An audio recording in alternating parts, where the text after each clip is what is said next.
Hi friends, ಇವತ್ತಿನ ತರಗತಿಯಲ್ಲಿ ಭಾರತದ ಸಾರಿಗೆ ಮತ್ತು ಸಂಪರ್ಕದ ಬಗ್ಗೆ ತಿಳಿತಾ ಹೋಗೋಣ. ಪ್ರಮುಖವಾಗಿ ವಸ್ತು ಇರ್ಬೋದು, ಸೇವೆಗಳಿರ್ಬೋದು, ಸರಕುಗಳನ್ನು ಒಂದು ಸ್ಥಳದಿಂದ ಇನ್ನೊಂದು ಸ್ಥಳಕ್ಕೆ ಸಾಗಿಸೋದಕ್ಕೆ ಅಥವಾ ಅದನ್ನ ನಾವು ವರ್ಗಾವಣೆ ಮಾಡೋದಕ್ಕೆ ಉಪಯೋಗವಾಗುವಂತಹ ಒಂದು ವ್ಯವಸ್ಥೆಯನ್ನು ಸಾರಿಗೆ ವ್ಯವಸ್ಥೆ ಅಂತ ಕರಿತೀವಿ. ಹಾಗೆ ಕಮ್ಯುನಿಕೇಶನ್ ನೋಡಿ, ಕಮ್ಯುನಿಕೇಶನ್ ಕೂಡ ಒಂದು ಸಂಪರ್ಕಕ್ಕೆ ನಮಗೆ ನಾವು ಸಂಪರ್ಕ ಮಾಡೋದಕ್ಕೆ ಬಳಕೆ ಆಗುವಂತಹ ಎಲ್ಲ ವ್ಯವಸ್ಥೆಯನ್ನು ನಾವು ಕಮ್ಯುನಿಕೇಶನ್ ಸಿಸ್ಟಮ್ ಅಂತ ಕರಿತಾ ಹೋಗ್ತೀವಿ. ಅದ್ರ ಬಗ್ಗೆ ಕಂಪ್ಲೀಟ್ ಆಗಿ ತಿಳಿತಾ ಹೋಗೋಣ ಇವತ್ತಿನ ಒಂದು ತರಗತಿಯಲ್ಲಿ. ಸಾರಿಗೆ ಮಹತ್ವದ ಬಗ್ಗೆ ತಿಳ್ಕೊಳ್ಳೋದಾದ್ರೆ, ಇವತ್ತಿನ ನಮ್ಮ ದಿನಗಳಲ್ಲಿ ಕೃಷಿಯ ಅಭಿವೃದ್ಧಿ ಆಗಿರೋದು ಈ ಒಂದು ಸಾರಿಗೆಯಿಂದನೇ. ಹಾಗೆ ಕೈಗಾರಿಕಾಭಿವೃದ್ಧಿ ಆಗಿರೋದು ಈ ಒಂದು ಸಾರಿಗೆಗಳಿಂದಾನೆ. ನಿಮಗೆಲ್ಲ ಗೊತ್ತು, ಕೃಷಿಯಲ್ಲಿ ಬೆಳೆದಿದ್ದನ್ನ ಒಂದು ಕೈಗಾರಿಕೆಗಳಿಗೆ ಅಥವಾ ಆ ಫ್ಯಾಕ್ಟರಿಗಳಿಗೆ ತಲುಪಿಸುವಂಥದ್ದು, ಕೆಲವೊಂದಿಷ್ಟು ರಾ ಮೆಟೀರಿಯಲ್ಗಳನ್ನ ಅದು ಫಿನಿಶ್ಡ್ ಗೂಡ್ಸ್ ಆಗೋದು, ಈ ಒಂದು ಸೈಕಲ್ ಮೊದಲ ಒಂದು ಇಂಡಸ್ಟ್ರಿಯಲ್ ರೆವಲ್ಯೂಷನ್ ಇಂಗ್ಲೆಂಡ್ ಅಲ್ಲಿ ಆಗೋದಕ್ಕೆ ಕಾರಣ ಆಗ್ತಾ ಹೋಯ್ತು. ಹಾಗೆ ಕೈಗಾರಿಕೆಗಳು ಕೂಡ ಅದೇ ರೀತಿ ಮಹತ್ವದ ಪಾತ್ರವನ್ನು ವಹಿಸುತ್ತೆ. ಇಲ್ಲಿ ಆದಂತಹ ಫಿನಿಶ್ಡ್ ಗೂಡ್ಸ್ ಅನ್ನ ಮಾರುಕಟ್ಟೆಗೆ ತೆಗೆದುಕೊಂಡು ಹೋಗೋದಕ್ಕೆ ಸಾರಿಗೆಗಳು ಬಂದಾದ ನಂತರದಲ್ಲಿ ಅದರ ವ್ಯವಸ್ಥೆಯಿಂದಾಗಿ ಇದು ಅನುಕೂಲ ಆಗ್ತಾ ಹೋಯ್ತು. ಹಾಗೆ ವ್ಯಾಪಾರ ಕೂಡ ಅಭಿವೃದ್ಧಿ ಆಯಿತು. ಈ ಮಾರುಕಟ್ಟೆಗೆ ಜನರು ದೂರದಿಂದ ತಮ್ಮ ಸಾರಿಗೆ ಮುಖಾಂತರ ಬಂದು ಇಲ್ಲಿಂದ ಕೊಂಡೊಯ್ಯುವಂತ ಪ್ರಕ್ರಿಯೆ ಆರಂಭ ಆಗಿ ವ್ಯಾಪಾರ ಕೂಡ ಅಭಿವೃದ್ಧಿ ಆಗ್ತಾ ಹೋಯ್ತು. ನೋಡಿ, ಇಲ್ಲಿ ವ್ಯಾಪಾರ ಮಾತ್ರ ಅಭಿವೃದ್ಧಿ ಆಗಿರಲಿಲ್ಲ, ಅದ್ರ ಜೊತೆ ಅಲ್ಲಿ ಒಂದು ಉದ್ಯೋಗ ಅವಕಾಶ, ಒಂದು ಹೊಸ ಬಗೆಯ ಸೆಕ್ಟರ್ ಅಲ್ಲಿ ನಿರ್ಮಾಣ ಆಗ್ತಾ ಹೋಯ್ತು. ಅಲ್ಲಿ ವಿಪುಲ ಉದ್ಯೋಗ ಅವಕಾಶ ಸಿಗ್ತಾ ಹೋಯ್ತು. ಉದ್ಯೋಗ ಸಿಕ್ತು, ಹಾಗೆ ಅಲ್ಲಿ ವ್ಯಾಪಾರಗಳಾಯ್ತು. ಎಲ್ಲರೂ ಅಲ್ಲಿ ಖುಷಿಯಿಂದ ಇರುವಂತ ಸಂದರ್ಭದಲ್ಲಿ ಇಲ್ಲೊಂದು ಸಾಮಾಜಿಕ ಅಭಿವೃದ್ಧಿ ಆಗ್ತಾ ಹೋಯ್ತು. ಸಾಮಾಜಿಕ ಅಭಿವೃದ್ಧಿ ಕೂಡ ಆಯ್ತು. ಹಾಗೆ ಇದು ಬೇರೆ ಬೇರೆ ದೇಶಗಳಿಗೆ, ಬೇರೆ ಬೇರೆ ಪ್ರದೇಶಗಳಿಗೆ ರಫ್ತು ಮಾಡೋದ್ರಿಂದ ಇಲ್ಲಿ ನಾವು ನಗರ ಅಭಿವೃದ್ಧಿಗಳನ್ನ ಕೂಡ ಕಾಣ್ತಾ ಹೋದ್ವಿ ಮತ್ತು ಬಂದರುಗಳ ಅಭಿವೃದ್ಧಿ ಕೂಡ ಕಾಣ್ತಾ ಹೋದ್ವಿ.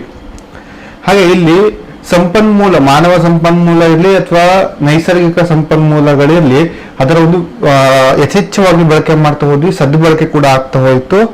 ಹಾಗೆ ನಮ್ಮ ರಾಷ್ಟ್ರೀಯ ಆದಾಯ GDPಗೆ ಗಣನೀಯವಾಗಿ ಕೊಡುಗೆಯನ್ನು ನೀಡ್ತಾ ಹೋಯ್ತು. ನೋಡಿ, ಒಂದು ಸಾರಿಗೆ ವ್ಯವಸ್ಥೆ ಮಾನವನ ಒಂದು ಸಂಪೂರ್ಣವಾದಂತಹ ಒಂದು ಬೆಳವಣಿಗೆಗೆ ಯಾವ್ಯಾವ ಪಾತ್ರವನ್ನು ವಹಿಸ್ತು ಅಂತ ನೋಡಿದ್ರೆ, ಕೃಷಿ ಅಭಿವೃದ್ಧಿ ಆಯಿತು. ಆಧುನಿಕ ತಂತ್ರಜ್ಞಾನವನ್ನು ಬಳಸಿದಂತ ಕೃಷಿಕ ಅಂದ್ರೆ ಸಾರಿಗೆಗೆ ಸಂಬಂಧಪಟ್ಟಂತೆ ಇವನೇನ್ ಮಾಡಿದ, ಸಾರಿಗೆ ಮುಖಾಂತರ ಕೈಗಾರಿಕೆಗಳಿಗೆ ಕಳಿಸ್ತಾ ಅಲ್ಲಿ ಕೈಗಾರಿಕೆ ಅಭಿವೃದ್ಧಿ ಆಯಿತು. ಕೈಗಾರಿಕೆಯಿಂದ ಮಾರುಕಟ್ಟೆಗೆ ಹೋಗಿ ವ್ಯಾಪಾರ ಅಭಿವೃದ್ಧಿ ಆಯಿತು. ವ್ಯಾಪಾರದೊಂದಿಗೆ ಉದ್ಯೋಗ ಸೃಷ್ಟಿ ಆಯಿತು. ಅಲ್ಲೇ ಒಂದು ಸಾಮಾಜಿಕ ಬೆಳವಣಿಗೆ ಆಗ್ತಾ ಹೋಯಿತು. ಅದಾದ ನಂತರದಲ್ಲಿ ನಗರಗಳು, ಬಂದರುಗಳು, ಹಾಗೆ ಗ್ರಾಮೀಣ ಮಟ್ಟದಲ್ಲಿ ಗ್ರಾಮಗಳು ಎಲ್ಲದೂ ಕೂಡ ಅಭಿವೃದ್ಧಿ ಆಗ್ತಾ ಹೋಯಿತು. ಅದಾದ ನಂತರದಲ್ಲಿ ಇದು ರಾಷ್ಟ್ರೀಯ ಆದಾಯ ಅಂದ್ರೆ GDPಗೆ ಕೊಡುಗೆಯನ್ನ ಕೊಟ್ಟೋದ್ರಿಂದ ಗ್ರಾಸ್ ಡೊಮೆಸ್ಟಿಕ್ ಪ್ರಾಡಕ್ಟ್ ಅಂತ ಹೇಳ್ತೀವಲ್ಲ, ಅದು ಕೂಡ ಏರಿಕೆ ಆಗ್ತಾ ಹೋಯಿತು. ಸಂಪೂರ್ಣವಾಗಿ ಅರ್ಥವ್ಯವಸ್ಥೆ ನಿಂತಿರೋದು ಈ ಒಂದು ಸಾರಿಗೆ. ಒಂದು ಬಲಿಷ್ಠ ಸಾರಿಗೆ ವ್ಯವಸ್ಥೆ ಯಾವ ರಾಷ್ಟ್ರದಲ್ಲಿರುತ್ತೆ ಅಲ್ಲಿ ಬಲಿಷ್ಠ ಆರ್ಥಿಕತೆಯನ್ನ ಕಾಣ್ತೀವಿ ಅಂತ. ಇದು ನಾವು ಜಿಯೋ ಎಕನಾಮಿಕ್ಸ್ ಅಂತ ಕರಿತೀವಿ. Geography related to economics concept ಎರಡೂ ಕೂಡ ನೀವು ಈ ಕಾನ್ಸೆಪ್ಟ್ ಅಲ್ಲಿ ಅಧ್ಯಯನವನ್ನು ಮಾಡ್ಕೊಂತ ಹೋಗ್ಬೇಕಾಗತ್ತೆ. ಸಾರಿಗೆ ವಿಧಗಳ ಬಗ್ಗೆ ಹೇಳೋದಾದ್ರೆ, ನಾವು ಪ್ರಮುಖವಾಗಿ ನಮ್ಮ ದೇಶದಲ್ಲಿ 4 ರೀತಿಯಾದಂತಹ ಸಾರಿಗೆ ವಿಧಗಳನ್ನ ಕಾಣ್ತೀವಿ. ಒಂದು ರಸ್ತೆ ಸಾರಿಗೆ, ಇನ್ನೊಂದು ರೈಲು ಸಾರಿಗೆ, ಇನ್ನೊಂದು ಜಲ ಸಾರಿಗೆ, ಮತ್ತೆ ಪ್ರಮುಖವಾಗಿ ವಾಯು ಸಾರಿಗೆ. ಸಂಪೂರ್ಣವಾಗಿ ಈಗ ಸಾರಿಗೆ ವಿಧಗಳ ಬಗ್ಗೆ ನಾವು ಅಧ್ಯಯನ ಮಾಡ್ತಾ ಹೋಗೋಣ. ರಸ್ತೆ ಸಾರಿಗೆ, ಭಾರತವು ವಿಶ್ವದಲ್ಲೇ ಅತಿ ಹೆಚ್ಚು ರಸ್ತೆ ಜಾಲವನ್ನು ಹೊಂದಿರುವಂತಹ ರಾಷ್ಟ್ರ. ಯಾವುದನ್ನು ಅಮೆರಿಕದ ನಂತರ ವಿಶ್ವದಲ್ಲೇ ಅತಿ ಹೆಚ್ಚು ರಸ್ತೆ ಸಾರಿಗೆ ವ್ಯವಸ್ಥೆ ಇರೋದು ಅಮೆರಿಕದಲ್ಲಿ. ಅದಾದ ನಂತರದಲ್ಲಿ ಎರಡನೇ ಸ್ಥಾನದಲ್ಲಿ ಭಾರತ ಇದೆ.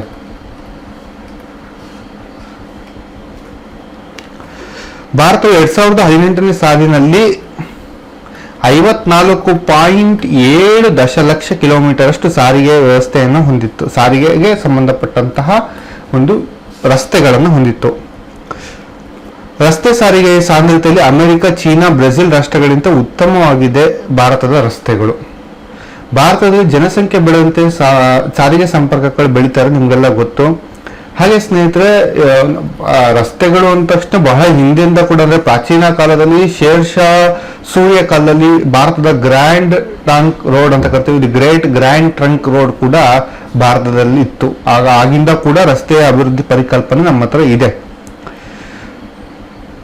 ಪ್ರಮುಖವಾಗಿ ಬ್ರಿಟಿಷರ ಕಾಲದಲ್ಲಿ ರಸ್ತೆಗಳು ಬಹುಮಟ್ಟಿಗೆ ರಕ್ಷಣಾ ವ್ಯವಸ್ಥೆಗೆ ನಿರ್ಮಿಸ್ತಾ ಇದ್ರು. ಹಾಗಾಗಿ ಲಾರ್ಡ್ ಡಾಲೌಸಿ 4 ರಾಷ್ಟ್ರೀಯ ಹೆದ್ದಾರಿಗಳಿಗೆ ನಿರ್ಮಿಸಲು ತಳಪಾಯ ಕೊಟ್ಟ. 4 ರಾಷ್ಟ್ರೀಯ ಹೆದ್ದಾರಿಗಳು ಅಂತ ಅಂದ್ರೆ ನಿಮ್ಗೆ ಗೊತ್ತಿರತ್ತೆ, ಒಂದು ರಾಷ್ಟ್ರೀಯ ಹೆದ್ದಾರಿ, ರಾಜ್ಯ ಹೆದ್ದಾರಿ, ಅದಾದ ಮೇಲೆ ಗ್ರಾಮೀಣ ಮಟ್ಟದಲ್ಲಿ ಜಿಲ್ಲಾ ರಸ್ತೆ ಮತ್ತು ಗ್ರಾಮೀಣ ರಸ್ತೆಗಳು ಅಂತ ಹೇಳಿ ಇದು ಡಾಲೌಸಿ ಹಾಕೊಟ್ಟ ಅಂತ ಅಡಿಪಾಯ. ಅದ್ರ ಬಗ್ಗೆ ಈಗ ಅಧ್ಯಯನ ಮಾಡ್ತಾ ಹೋಗೋಣ. ಮೊದಲನೇದಾಗಿ ರಸ್ತೆ ಸಾರಿಗೆಗೆ ಸಂಬಂಧಪಟ್ಟಂತೆ ಕೆಲವೊಂದಿಷ್ಟು ಯೋಜನೆಗಳಿದೆ. ಇದು ಡೈರೆಕ್ಟ್ ಕೇಳುವಂತ ಪ್ರಶ್ನೆ, ಹಾಗಾಗಿ ಇದನ್ನ ಕಣ್ಣಾಡಿಸಿ. ನಾಗಪುರ ಯೋಜನೆ ಇದು ಮೊದಲ ಯೋಜನೆ ಆಗಿದೆ, ಸ್ವತಂತ್ರ ಪೂರ್ವದಲ್ಲಿ ಆದಂತ ಯೋಜನೆ. 1943ರಲ್ಲಿ ನಾಗ್ಪುರ ಯೋಜನೆ. ನಾಗ್ಪುರದಲ್ಲಿ 1943ರಲ್ಲಿ ರಸ್ತೆಗಳ ನಿರ್ಮಾಣ ಕುರಿತಂತೆ ಇಂಜಿನಿಯರ್ಗಳ ಸಮ್ಮೇಳನದಲ್ಲಿ ಒಂದು ರಸ್ತೆಯ ನೀಲಿ ನಕಾಶೆಗಳನ್ನ ಅನುಮೋದಿಸಲಾಯಿತು. ಇದು ನಾಗ್ಪುರ ಯೋಜನೆ ಅಂತಾನೆ ಪ್ರಸಿದ್ಧಿಯನ್ನ ಪಡ್ಕೊಂಡಿದೆ. ಇದರ ಉಸ್ತುವಾರಿಯನ್ನ ಪಡ್ಕೊಂಡವರು ಯಾರು ಅಂತಂದ್ರೆ ಆಗಿನ ಭಾರತದ ಗವರ್ನರ್ ಆದಂತಹ ಲಾರ್ಡ್ ಲಿತ್ ಗೋ ಅವರು ಆಗ ಅದರ ಒಂದು ಅಧ್ಯಕ್ಷತೆಯನ್ನು ತಗೊಂಡಿದ್ರು, ಉಸ್ತುವಾರಿಯನ್ನು ವಹಿಸಿದ್ರು. ನಾಗ್ಪುರ ಯೋಜನೆಯನ್ನು ಭಾರತ ದೇಶದ ರಸ್ತೆಗಳ ಹೃದಯ ಯೋಜನೆ ಅಂತ ಕರೀತಾರೆ. ಈ ಒಂದು ಯೋಜನೆಯನ್ನ ಭಾರತದ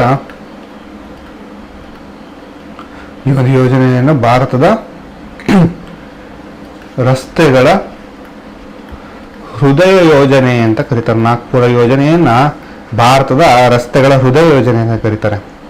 ಇದರ ಉದ್ದೇಶ ಕ್ಲಿಯರ್ ಆಗಿತ್ತು. ಭಾರತ ರಸ್ತೆಗಳನ್ನ 4 ಭಾಗಗಳಾಗಿ, ಡಾಲೌಸಿ ಹೇಳಿದಂತೆ 4 ಭಾಗಗಳಾಗಿ ವಿಂಗಡಿಸೋದು. ಅಭಿವೃದ್ಧಿ ಹೊಂದಿರುವಂತಹ ವ್ಯವಸಾಯ ಪ್ರದೇಶದ ಯಾವುದೇ ಗ್ರಾಮೀಣ ವಸತಿಗಳು ಮುಕ್ತ ರಸ್ತೆಯಿಂದ 8 ಕಿಲೋಮೀಟರ್ಗಿಂತ ಹೆಚ್ಚು ದೂರದಲ್ಲಿ ಇರುವಂತೆ ರಸ್ತೆಯನ್ನು ನಿರ್ಮಿಸಬೇಕು ಅಂತ ಹೇಳಿ ಇವರೆಲ್ಲ ಕೂಡ ನಿರ್ಣಯ ಕೈಗೊಳ್ತಾರೆ. ಅಂತ ಅಂದ್ರೆ ಗ್ರಾಮೀಣ ಮಟ್ಟದಲ್ಲಿ ಒಂದು 8 ಕಿಲೋಮೀಟರ್ ಅಂತರದಲ್ಲಿ ರಸ್ತೆ ಇರಬೇಕು ಅಂತ ಹೇಳಿ. ಹಾಗಾಗಿ ಇದೊಂದು ಮೊದಲ ಯೋಜನೆ ಆಗಿರುತ್ತೆ ನಾಗ್ಪುರ ಯೋಜನೆ. ಇದೇ ಯೋಜನೆಯಲ್ಲಿ 4 ಬಗೆಯ ರಸ್ತೆಗಳು ಅಂದ್ರೆ ರಾಷ್ಟ್ರೀಯ, ಹಾಗೆ ರಾಜ್ಯ, ಹಾಗೆ ಜಿಲ್ಲಾ, ಹಾಗೆ ಪ್ರಮುಖವಾಗಿ ಗ್ರಾಮೀಣ ರಸ್ತೆ ಆಗ್ಬೇಕು ಅಂತ ಪ್ರಸ್ತಾಪನೆ ನೀಡಿದಂತ ಯೋಜನೆ ಯಾವುದು ಅಂತ ಕೇಳ್ಬೋದು, ಅದು ನಾಗಪುರ ಯೋಜನೆ. ನೆಕ್ಸ್ಟ್ ಹೈದರಾಬಾದ್ ಯೋಜನೆ ಸ್ವತಂತ್ರ ಭಾರತದ ಮೊದಲ ಯೋಜನೆ ಆಗಿದೆ. 1961 ಭಾರತ ರಸ್ತೆಗಳ ಅಭಿವೃದ್ಧಿ ಯೋಜನೆಯಲ್ಲಿ ಹೈದರಾಬಾದ್ ಯೋಜನೆ 2ನೇದಾಗಿರುತ್ತೆ. ಈ ಯೋಜನೆಯನ್ನು 1961ರ ಹೈದರಾಬಾದ್ ಸಮ್ಮೇಳನದಲ್ಲಿ ರೂಪಿಸಲಾಯಿತು. ಈ ಯೋಜನೆ ಪ್ರಮುಖ ಉದ್ದೇಶಗಳು ನಿಮಗೆ ಗೊತ್ತಿರಬೇಕು. ದೇಶದ ರಸ್ತೆ ಮಾರ್ಗಗಳ ಉದ್ದವನ್ನು 6.65 ಲಕ್ಷ ಕಿಲೋಮೀಟರ್ಗಳಿಂದ, ಈ ಹಿಂದೆ ಇದ್ದಿದ್ದು ಇಷ್ಟು ಕಿಲೋಮೀಟರ್ ಅಷ್ಟಿತ್ತು, ಅದನ್ನ 10.60 ದಶಲಕ್ಷ ಕಿಲೋಮೀಟರ್ ಅಷ್ಟು ಏರಿಸಬೇಕು ಅಂತ ಹೇಳಿ ಇವರೆಲ್ಲ ಕೂಡ ಒಂದು ಡಿಸ್ಕಸ್ ಆಗತ್ತೆ. ಅಭಿವೃದ್ಧಿ ಆಗಿರುವ ಯಾವುದೇ ಪ್ರದೇಶದ ವಸತಿ ಟಾರ್ ರಸ್ತೆಗಳಿಂದ ಗರಿಷ್ಠ 12.8 ಕಿಲೋಮೀಟರ್ ದೂರದ ಒಳಗೆ ಇರಬೇಕು ಅಂತ ಹೇಳ್ತಾ ಇದ್ದಾರೆ. ಒಂದು ಟಾರ್ ರಸ್ತೆ ಇದೆ ಅಂತ ಅಂದ್ರೆ 12.8 ಕಿಲೋಮೀಟರ್ ಒಳಗೆ ಆ ಒಂದು ಅಭಿವೃದ್ಧಿ ಆಗುತ್ತಿರುವ ಯಾವುದೇ ಪ್ರದೇಶದ ವಸತಿಗಳಿರಬೇಕು ಅಂತ ಹೇಳಿದ್ರು. ಹಾಗಾಗಿ ಪ್ರತಿಯೊಂದು 12 ಕಿಲೋಮೀಟರ್ ಒಳಗೆ ರಸ್ತೆಗಳು ಇರಬೇಕು ಅಂತ. ನೆಕ್ಸ್ಟ್ ಬಾಂಬೆ ಯೋಜನೆ, ಇದು ಪ್ರಮುಖವಾಗಿ 1988 ಎಸ್ವಿ ನೆನ್ಪಿಟ್ಕೊಳ್ಳಿ ಸಾಕು, ನಿಮಗೆ ಇರೋದೆಲ್ಲ ಯಾವುದೇ ರೀತಿಯಾದಂತಹ ಒಳಗಿರುವಂತಹ ಅಂಶಗಳು ಎಲ್ಲೂ ಕೇಳೋದಿಲ್ಲ. ನೆಕ್ಸ್ಟ್ ಸುವರ್ಣ ಚತುಷ್ಕೋನ ಯೋಜನೆ, ಗೋಲ್ಡನ್ ಕ್ವಾಡ್ರಿಲ್ಯಾಟರಲ್ ಪ್ರಾಜೆಕ್ಟ್ ಆಗಿರುತ್ತೆ. ಇದು 1999 ಅಟಲ್ ಬಿಹಾರಿ ವಾಜಪೇಯಿ ಅವರ ಕನಸಾಗಿರುತ್ತೆ.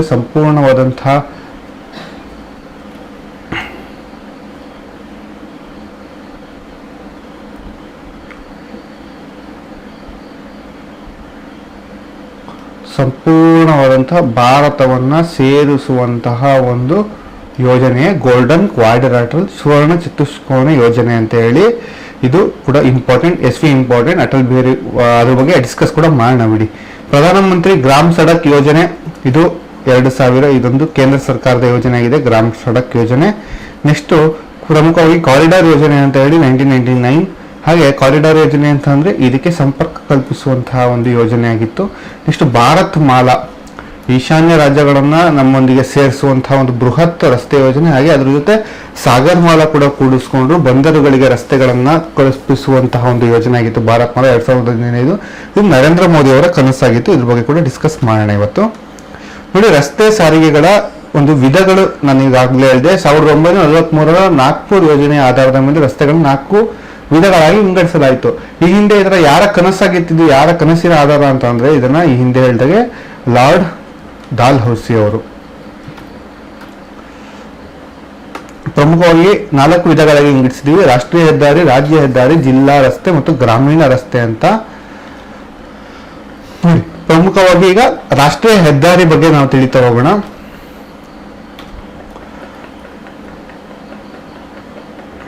ದೇಶದ ಪ್ರಧಾನ ರಸ್ತೆಗಳಲ್ಲಿ ದೇಶದ ಉದ್ದಗಲಕ್ಕೂ ನಿರ್ಮಿತ ಆಗಿರುವಂತಹ ರಾಷ್ಟ್ರೀಯ ಹೆದ್ದಾರಿಗಳು ರಾಜ್ಯದ ರಾಜಧಾನಿ, ಅಂತಾರಾಷ್ಟ್ರೀಯ ವಿಮಾನ ನಿಲ್ದಾಣಗಳು, ಒಂದು ಪ್ರಧಾನ ಬಂದರುಗಳು, ಕೈಗಾರಿಕೆ ಸ್ಥಳಗಳು, ಮುಖ್ಯ ಐತಿಹಾಸಿಕ ಸ್ಮಾರಕಗಳು, ಪ್ರಸಿದ್ಧ ನಗರಗಳಿಗೆ ಇದು ಸಂಪರ್ಕ ಕಲ್ಪಿಸುತ್ತೆ ರಾಷ್ಟ್ರೀಯ ಹೆದ್ದಾರಿ. ಇದರ ನಿರ್ಮಾಣ ಮತ್ತು ನಿರ್ವಹಣೆ ಜವಾಬ್ದಾರಿ ಕೇಂದ್ರ ಸರ್ಕಾರ ಇದನ್ನ ಟೆಂಡರ್ ಮೂಲಕ ಇತರೆ ಗುತ್ತಿಗೆ ಸಂಸ್ಥೆಗಳಿಗೆ ಕೊಟ್ಟು ನಿರ್ವಹಿಸಿಗೆ ಕೊಟ್ಟಿರುವಂತಹ ಕೇಂದ್ರ ಸರ್ಕಾರ ಅದಕ್ಕೆ ಟ್ಯಾಕ್ಸ್ ಅನ್ನು ಕೂಡ ಪಡೆಯುತ್ತೆ. ಗುತ್ತಿಗೆದಾರರು ಟೋಲ್ ಮುಖಾಂತರ ಹಣವನ್ನ ಮಾಡ್ತಾರೆ. ಪ್ರಸ್ತುತ ಭಾರತದಲ್ಲಿ ಒಟ್ಟು ರಾಷ್ಟ್ರೀಯ ಹೆದ್ದಾರಿಗಳ ಉದ್ದ ಎಷ್ಟು ಅಂತ ಅಂದ್ರೆ 1,15,435 ಕಿಲೋಮೀಟರ್ ಅಷ್ಟು ಉದ್ದ ಇದೆ ರಾಷ್ಟ್ರೀಯ ಹೆದ್ದಾರಿಗಳ ಒಟ್ಟು ಉದ್ದ. ದೇಶದ ಒಟ್ಟು ರಸ್ತೆ ಮಾರ್ಗಗಳ 2.1% ಮಾತ್ರ ನಾವು ರಾಷ್ಟ್ರೀಯ ಹೆದ್ದಾರಿಗಳನ್ನ ಕಾಣ್ತಾ ಹೋಗ್ತೀವಿ. ಭಾರತದ ರಾಷ್ಟ್ರೀಯ ಹೆದ್ದಾರಿಗಳ ನಿರ್ಮಾಣ ಎರಡೂ ಕೂಡ ಮಾಡೋರು ಕೇಂದ್ರ ಸರ್ಕಾರದ ಅಡಿಯಲ್ಲಿ ಕಾರ್ಯನಿರ್ವಹಿಸುವಂತಹ national highway authority of India. National highway authority of India ಸ್ಥಾಪನೆಯಾಗಿದ್ದು 1988ರಲ್ಲಿ. ರಾಷ್ಟ್ರೀಯ ಹೆದ್ದಾರಿಯಲ್ಲಿ ನೀವು ಮೈಲಿಗಲ್ಲನ್ನ ಕಾಣ್ತೀರಾ. ಯಾವುದೋ ಒಂದು ಬೆಂಗಳೂರಿಗೆ ಇಲ್ಲಿ ಕಿಲೋಮೀಟರ್ ಕೂಡ ಹಾಕಿರ್ತಾರೆ. ಈ ರೀತಿ ರಾಷ್ಟ್ರೀಯ ಹೆದ್ದಾರಿಗಳ ಮೈಲಿಗಲ್ಲು ಯಾವ ಬಣ್ಣದಲ್ಲಿರುತ್ತೆ ಅಂತ ಕೇಳ್ತಾರೆ. ರಾಷ್ಟ್ರೀಯ ಹೆದ್ದಾರಿಗಳ ಮೈಲಿಗಲ್ಲುಗಳು ಹಳದಿ ಬಣ್ಣದಲ್ಲಿರುತ್ತೆ. ರಾಷ್ಟ್ರೀಯ ಹೆದ್ದಾರಿಗಳು ವಿಶಿಷ್ಟ ಸಂಖ್ಯೆಯಿಂದ ಗುರುತಿಸಲ್ಪಡುತ್ತೆ. ಇವುಗಳ ಸಂಖ್ಯೆ ಆಗಿಂದಾಗಿ ನಿರಂತರವಾಗಿ ಅಧಿಕ ಆಗ್ತಾ ಇರುತ್ತೆ. ಅಂದ್ರೆ NH ಅಂತ ನಾವು ಕೊಡ್ತೀವಿ. NH47, NH57, NH12, NH1 ಈ ರೀತಿ ಕೊಡ್ತಾರಲ್ಲ, ಇದು ಆಗಿಂದಾಗ ಬದಲಾವಣೆ ಕೂಡ ಆಗ್ತಾ ಇರುತ್ತೆ. ಅದಕ್ಕೆ ನಂಬರ್ಗಳನ್ನು ಹಾಗೆ ಜಾಸ್ತಿ ಕೂಡ ಆಗ್ತಾ ಇರುತ್ತೆ. ರಾಷ್ಟ್ರೀಯ ಹೆದ್ದಾರಿಗಳ ವಿಧ ಎಷ್ಟಿದೆ ಅಂತ ಅಂದ್ರೆ ನಾವು 2 ವಿಧಗಳಾಗಿ ರಾಷ್ಟ್ರೀಯ ಹೆದ್ದಾರಿಗಳನ್ನ ವಿಂಗಡಣೆ ಮಾಡ್ತೀವಿ. ಮೊದಲನೇದು ರಾಷ್ಟ್ರೀಯ ಹೆದ್ದಾರಿಗಳು ಭಾರತದ ನೆರೆಯ ರಾಜಧಾನಿಗೆ ಸಂಪರ್ಕವನ್ನ ಕಲ್ಪಿಸುವಂತಹ ರಾಷ್ಟ್ರೀಯ ಹೆದ್ದಾರಿಗಳು. ನಮ್ಮಲ್ಲಿ ಈ ರೀತಿ 2 ರಾಷ್ಟ್ರೀಯ ಹೆದ್ದಾರಿ ಇದೆ. ಒಂದು ಲಾಹೋರಿಗೆ ಸಂಪರ್ಕ ಕಲ್ಪಿಸುತ್ತೆ. ಅದು ಅಮೃತ್ಸರ, ದೆಹಲಿ, ಆಗ್ರಾ, ಕೋಲ್ಕತ್ತಾ, ಇಂಪಾಲ. ಇದರಿಂದ ಸಂಪೂರ್ಣವಾಗಿ ನಾವು ಪಾಕಿಸ್ತಾನದ ಲಾಹೋರಿಗೆ ಸಂಪರ್ಕ ಕಲ್ಪಿಸುವಂತಹ ಒಂದು ರಸ್ತೆ ಇದೆ. ಇನ್ನೊಂದು ಮಾಂಡ್ಲೆ ಬಾಲಿ ಕಠ್ಮಂಡು ಹೆದ್ದಾರಿ ಇದೆ. ಇದು ಸಂಪೂರ್ಣವಾಗಿ ನೇಪಾಳ, ಭಾರತ ಹಾಗೆ ಮಯನ್ಮಾರ್ ವರೆಗೂ ಕೂಡ ಇದು ಹೋಗುತ್ತೆ. ಮಾಂಡ್ಲೆ. ನೆಕ್ಸ್ಟ್ ಎರಡನೇ ವಿಧ ಇದು ಮೊದಲನೇ ವಿಧ ಅಂತಾರಾಷ್ಟ್ರೀಯ ಹೆದ್ದಾರಿಗಳಂತ ಕರಿತೀವಿ. ಎರಡನೇ ವಿಧ ಇದು ರಾಷ್ಟ್ರೀಯ ಹೆದ್ದಾರಿಗಳು ರಾಜ್ಯದ ರಾಜಧಾನಿಗಳಿಗೆ, ಪ್ರಧಾನ ಬಂದರುಗಳಿಗೆ ಸಂಪರ್ಕ ಕಲ್ಪಿಸುತ್ತೆ. ದೇಶದ ಅತಿ ಉದ್ದವಾದಂತಹ ರಾಷ್ಟ್ರೀಯ ಹೆದ್ದಾರಿ ಯಾವುದು ಅಂತ ಅಂದ್ರೆ NH44. ದೇಶದ ಅತಿ ಉದ್ದವಾದಂತಹ ರಾಷ್ಟ್ರೀಯ ಹೆದ್ದಾರಿ NH44 ಸುಮಾರು 3,745 ಕಿಲೋಮೀಟರ್ ಅಷ್ಟು ಉದ್ದ ಇದೆ. ಅದ್ರ ಬಗ್ಗೆ ನೀವು ಚಿತ್ರಪಟದಲ್ಲಿ ಕೂಡ ತೋರ್ಸಕ್ಕೆ ಪ್ರಯತ್ನ ಪಡ್ತೀನಿ. ಇದು ಉತ್ತರದಲ್ಲಿ ಶ್ರೀನಗರದಿಂದ ಆರಂಭ ಆಗ್ತಾ ಹೋಗುತ್ತೆ ಇದರ ಒಂದು ರಾಷ್ಟ್ರೀಯ ಹೆದ್ದಾರಿ. ದಕ್ಷಿಣದಲ್ಲಿ ಕನ್ಯಾಕುಮಾರಿಗೂ ಕೂಡ ಇದು ಸಂಪರ್ಕವನ್ನ ಕಲ್ಪಿಸ್ತಾ ಹೋಗುತ್ತೆ. ಇದರ ನಿರ್ವಹಣೆ ಯಾರು ಮಾಡ್ತಾರೆ ಅಂತ ಅಂದ್ರೆ central public works department, PWD ಮಾಡುತ್ತೆ. ಕೇಂದ್ರ PWD, central public works department ಇದರ ನಿರ್ವಹಣೆ ಮಾಡ್ತಾ ಇದೆ. ಶ್ರೀನಗರದಿಂದ ಆರಂಭ ಆಗಿ ದೇಶದ ಅತಿ ಉದ್ದನೆಯಾದಂತಹ NH44 ಕನ್ಯಾಕುಮಾರಿಗೆ ಅದು ತಲುಪುತ್ತೆ. ಜಗತ್ತಿನ ಎತ್ತರವಾದಂತಹ ರಸ್ತೆ ಮಾರ್ಗ ಕೂಡ ನಮ್ಮ ದೇಶದಲ್ಲೇ ಇದೆ.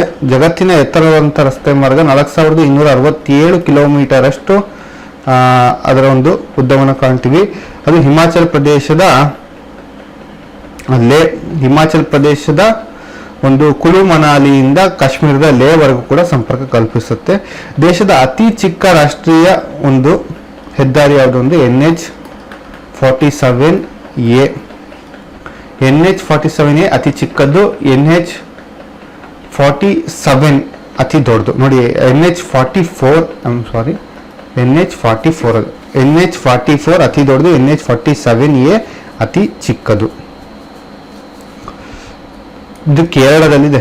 ಕೇರಳದಲ್ಲಿ ಒಂದು ವೆಲ್ಲಿಂಗ್ಟನ್ ದ್ವೀಪದೊಂದಿಗೆ ಇದು ಸಂಪರ್ಕವನ್ನು ಕಲ್ಪಿಸುತ್ತೆ. ಅತಿ ಚಿಕ್ಕವಾದಂಥ ರಾಷ್ಟ್ರೀಯ ಹೆದ್ದಾರಿ ಆಗುತ್ತೆ.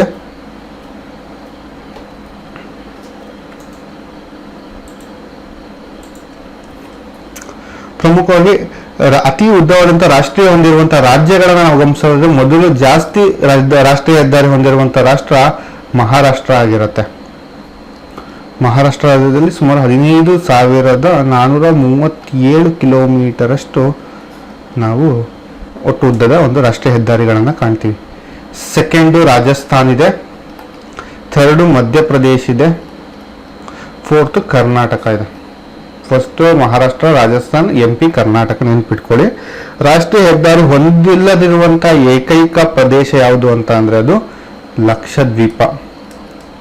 ಲಕ್ಷದ್ವೀಪದಲ್ಲಿ ಯಾವುದೇ ರಾಷ್ಟ್ರೀಯ ಹೆದ್ದಾರಿ ಇಲ್ಲ.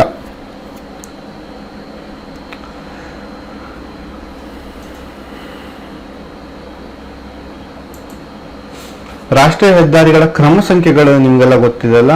ಭಾರತದಲ್ಲಿ ರಾಷ್ಟ್ರೀಯ ಹೆದ್ದಾರಿಗಳ ಸಂಖ್ಯೆ ಅಧಿಕವಾಗಿರೋದ್ರಿಂದ 2010 ಏಪ್ರಿಲ್ 10ರಂದು ರಸ್ತೆ ಸಾರಿಗೆ ಇಲಾಖೆ ಒಂದು ಹೊಸ ರಾಷ್ಟ್ರೀಯ ಹೆದ್ದಾರಿ ಸಂಖ್ಯೆ ಕ್ರಮ ಜಾರಿಗೆ ತಂತು. ದೇಶದಲ್ಲಿ ಪ್ರಧಾನವಾಗಿ 78 ರಾಷ್ಟ್ರೀಯ ಹೆದ್ದಾರಿಗಳಿದೆ. 2010ರಿಂದ ದೇಶದಲ್ಲಿ 78 ರಾಷ್ಟ್ರೀಯ ಹೆದ್ದಾರಿಗಳಿದೆ.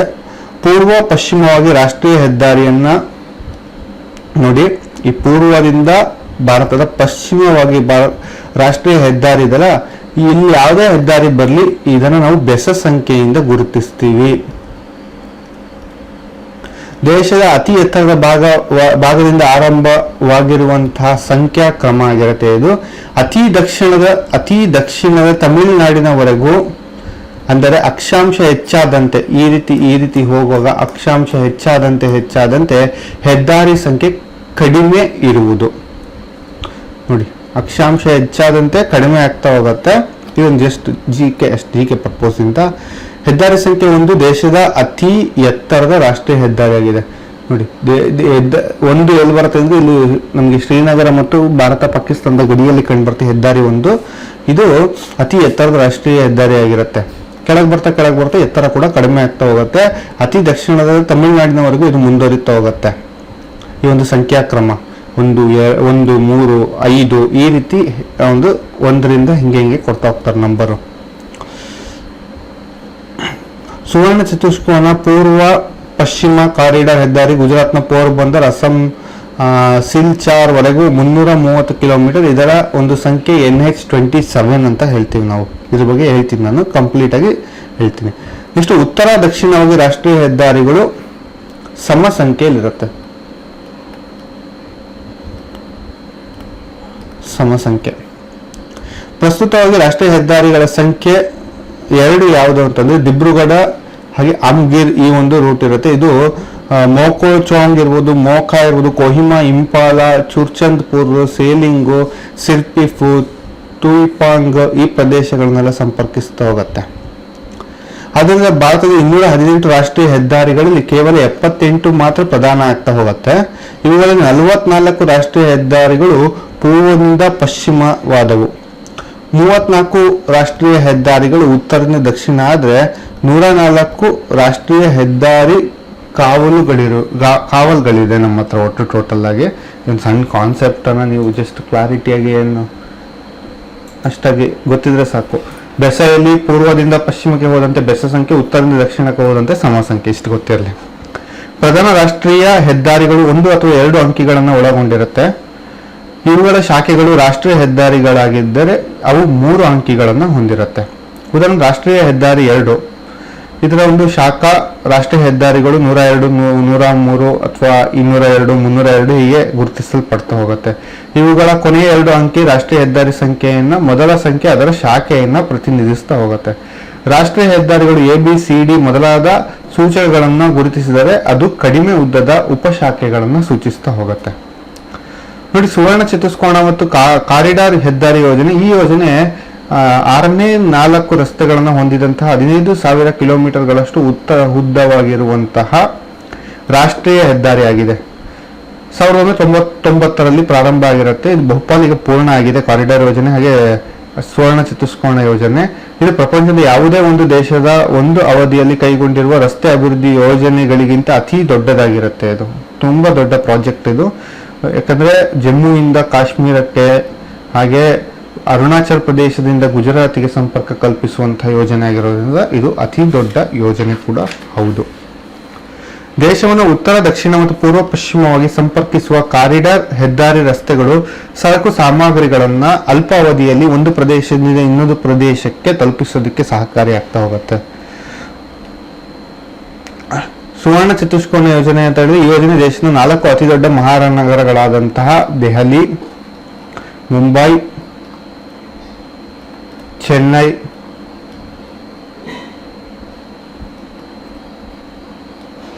ನೆಕ್ಸ್ಟ್ ಕಲ್ಕತ್ತಾ, ಈ 4 ಮಹಾನಗರಗಳಿಗೆ ಸಂಪರ್ಕ ಕಲ್ಪಿಸ್ತಾ ಹೋಗುತ್ತೆ.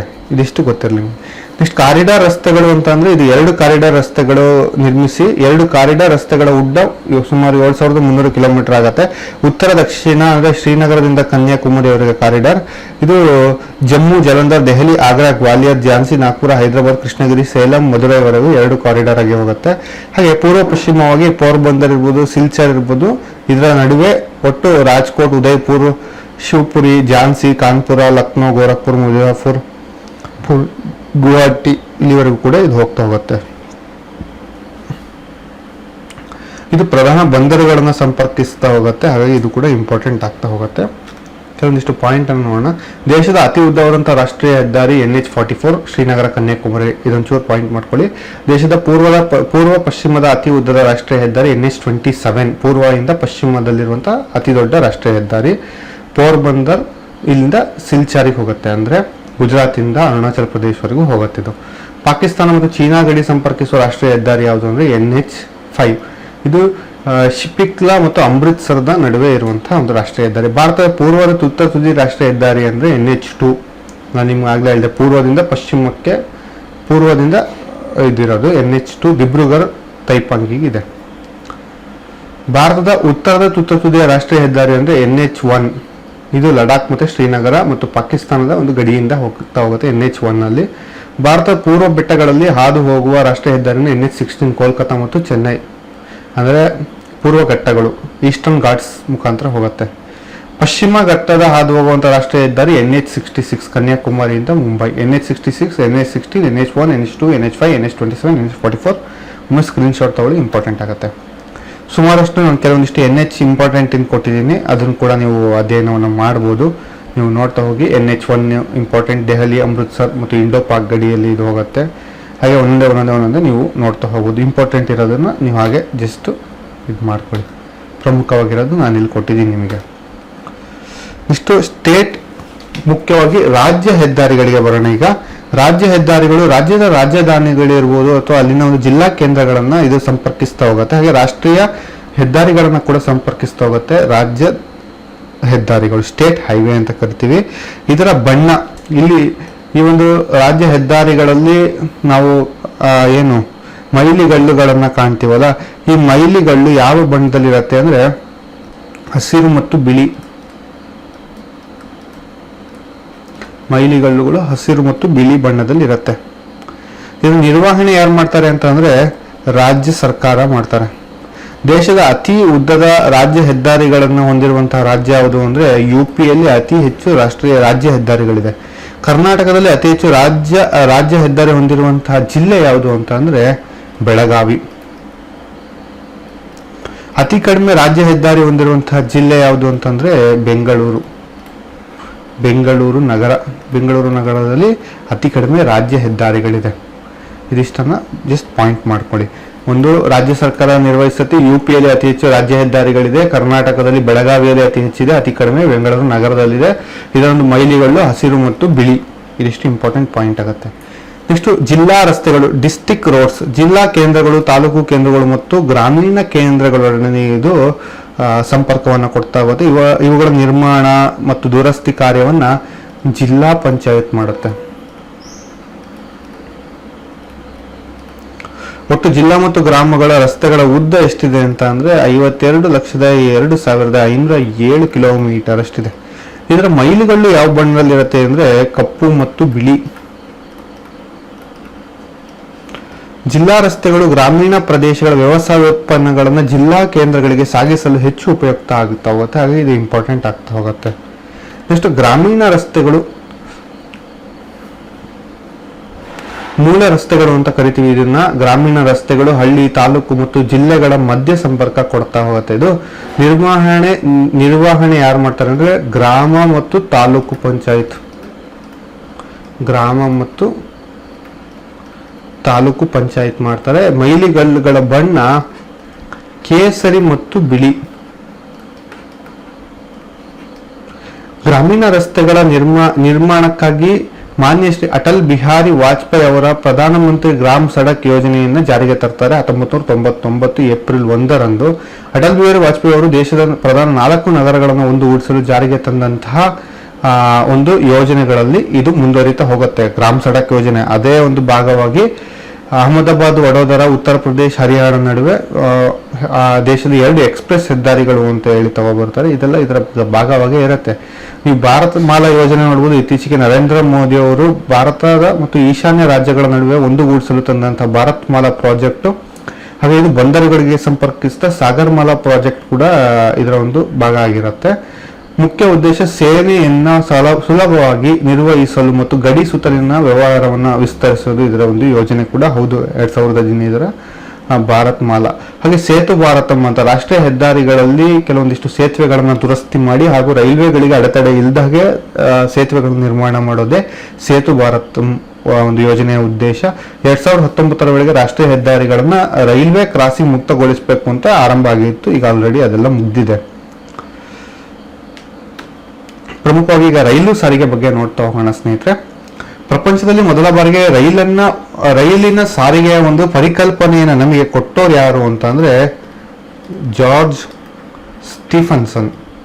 ಇವರು ಮೊದಲ ಬಾರಿಗೆ ರೈಲು ಸಾರಿಗೆಯ ಒಂದು ಕನಸನ್ನ ಹೊತ್ತು ಇವರ ನೇತೃತ್ವದಲ್ಲಿ 1825 ಅಲ್ಲಿ ಇಂಗ್ಲೆಂಡಿನ ಸ್ಟಾಕ್ ಟೌನ್ ಇಂದ ಡಾರ್ಲಿಂಗ್ ಟೌನ್ ವರೆಗೂ ಹೋಗ್ತಾರೆ. ಇವರು ಒಂದು ಸ್ಕಾಟ್ಲ್ಯಾಂಡಿನ ಡಾರ್ಜಿಲಿಂಗ್ ಟೌನ್ ಅಂತ ಹೇಳ್ತೀವಿ, ಡಾರ್ಲಿಂಗ್ ಟೌನ್ ಅಂತ ಹೇಳ್ತೀವಿ, ಅಲ್ಲಿವರೆಗೂ ಹೋಯ್ತು.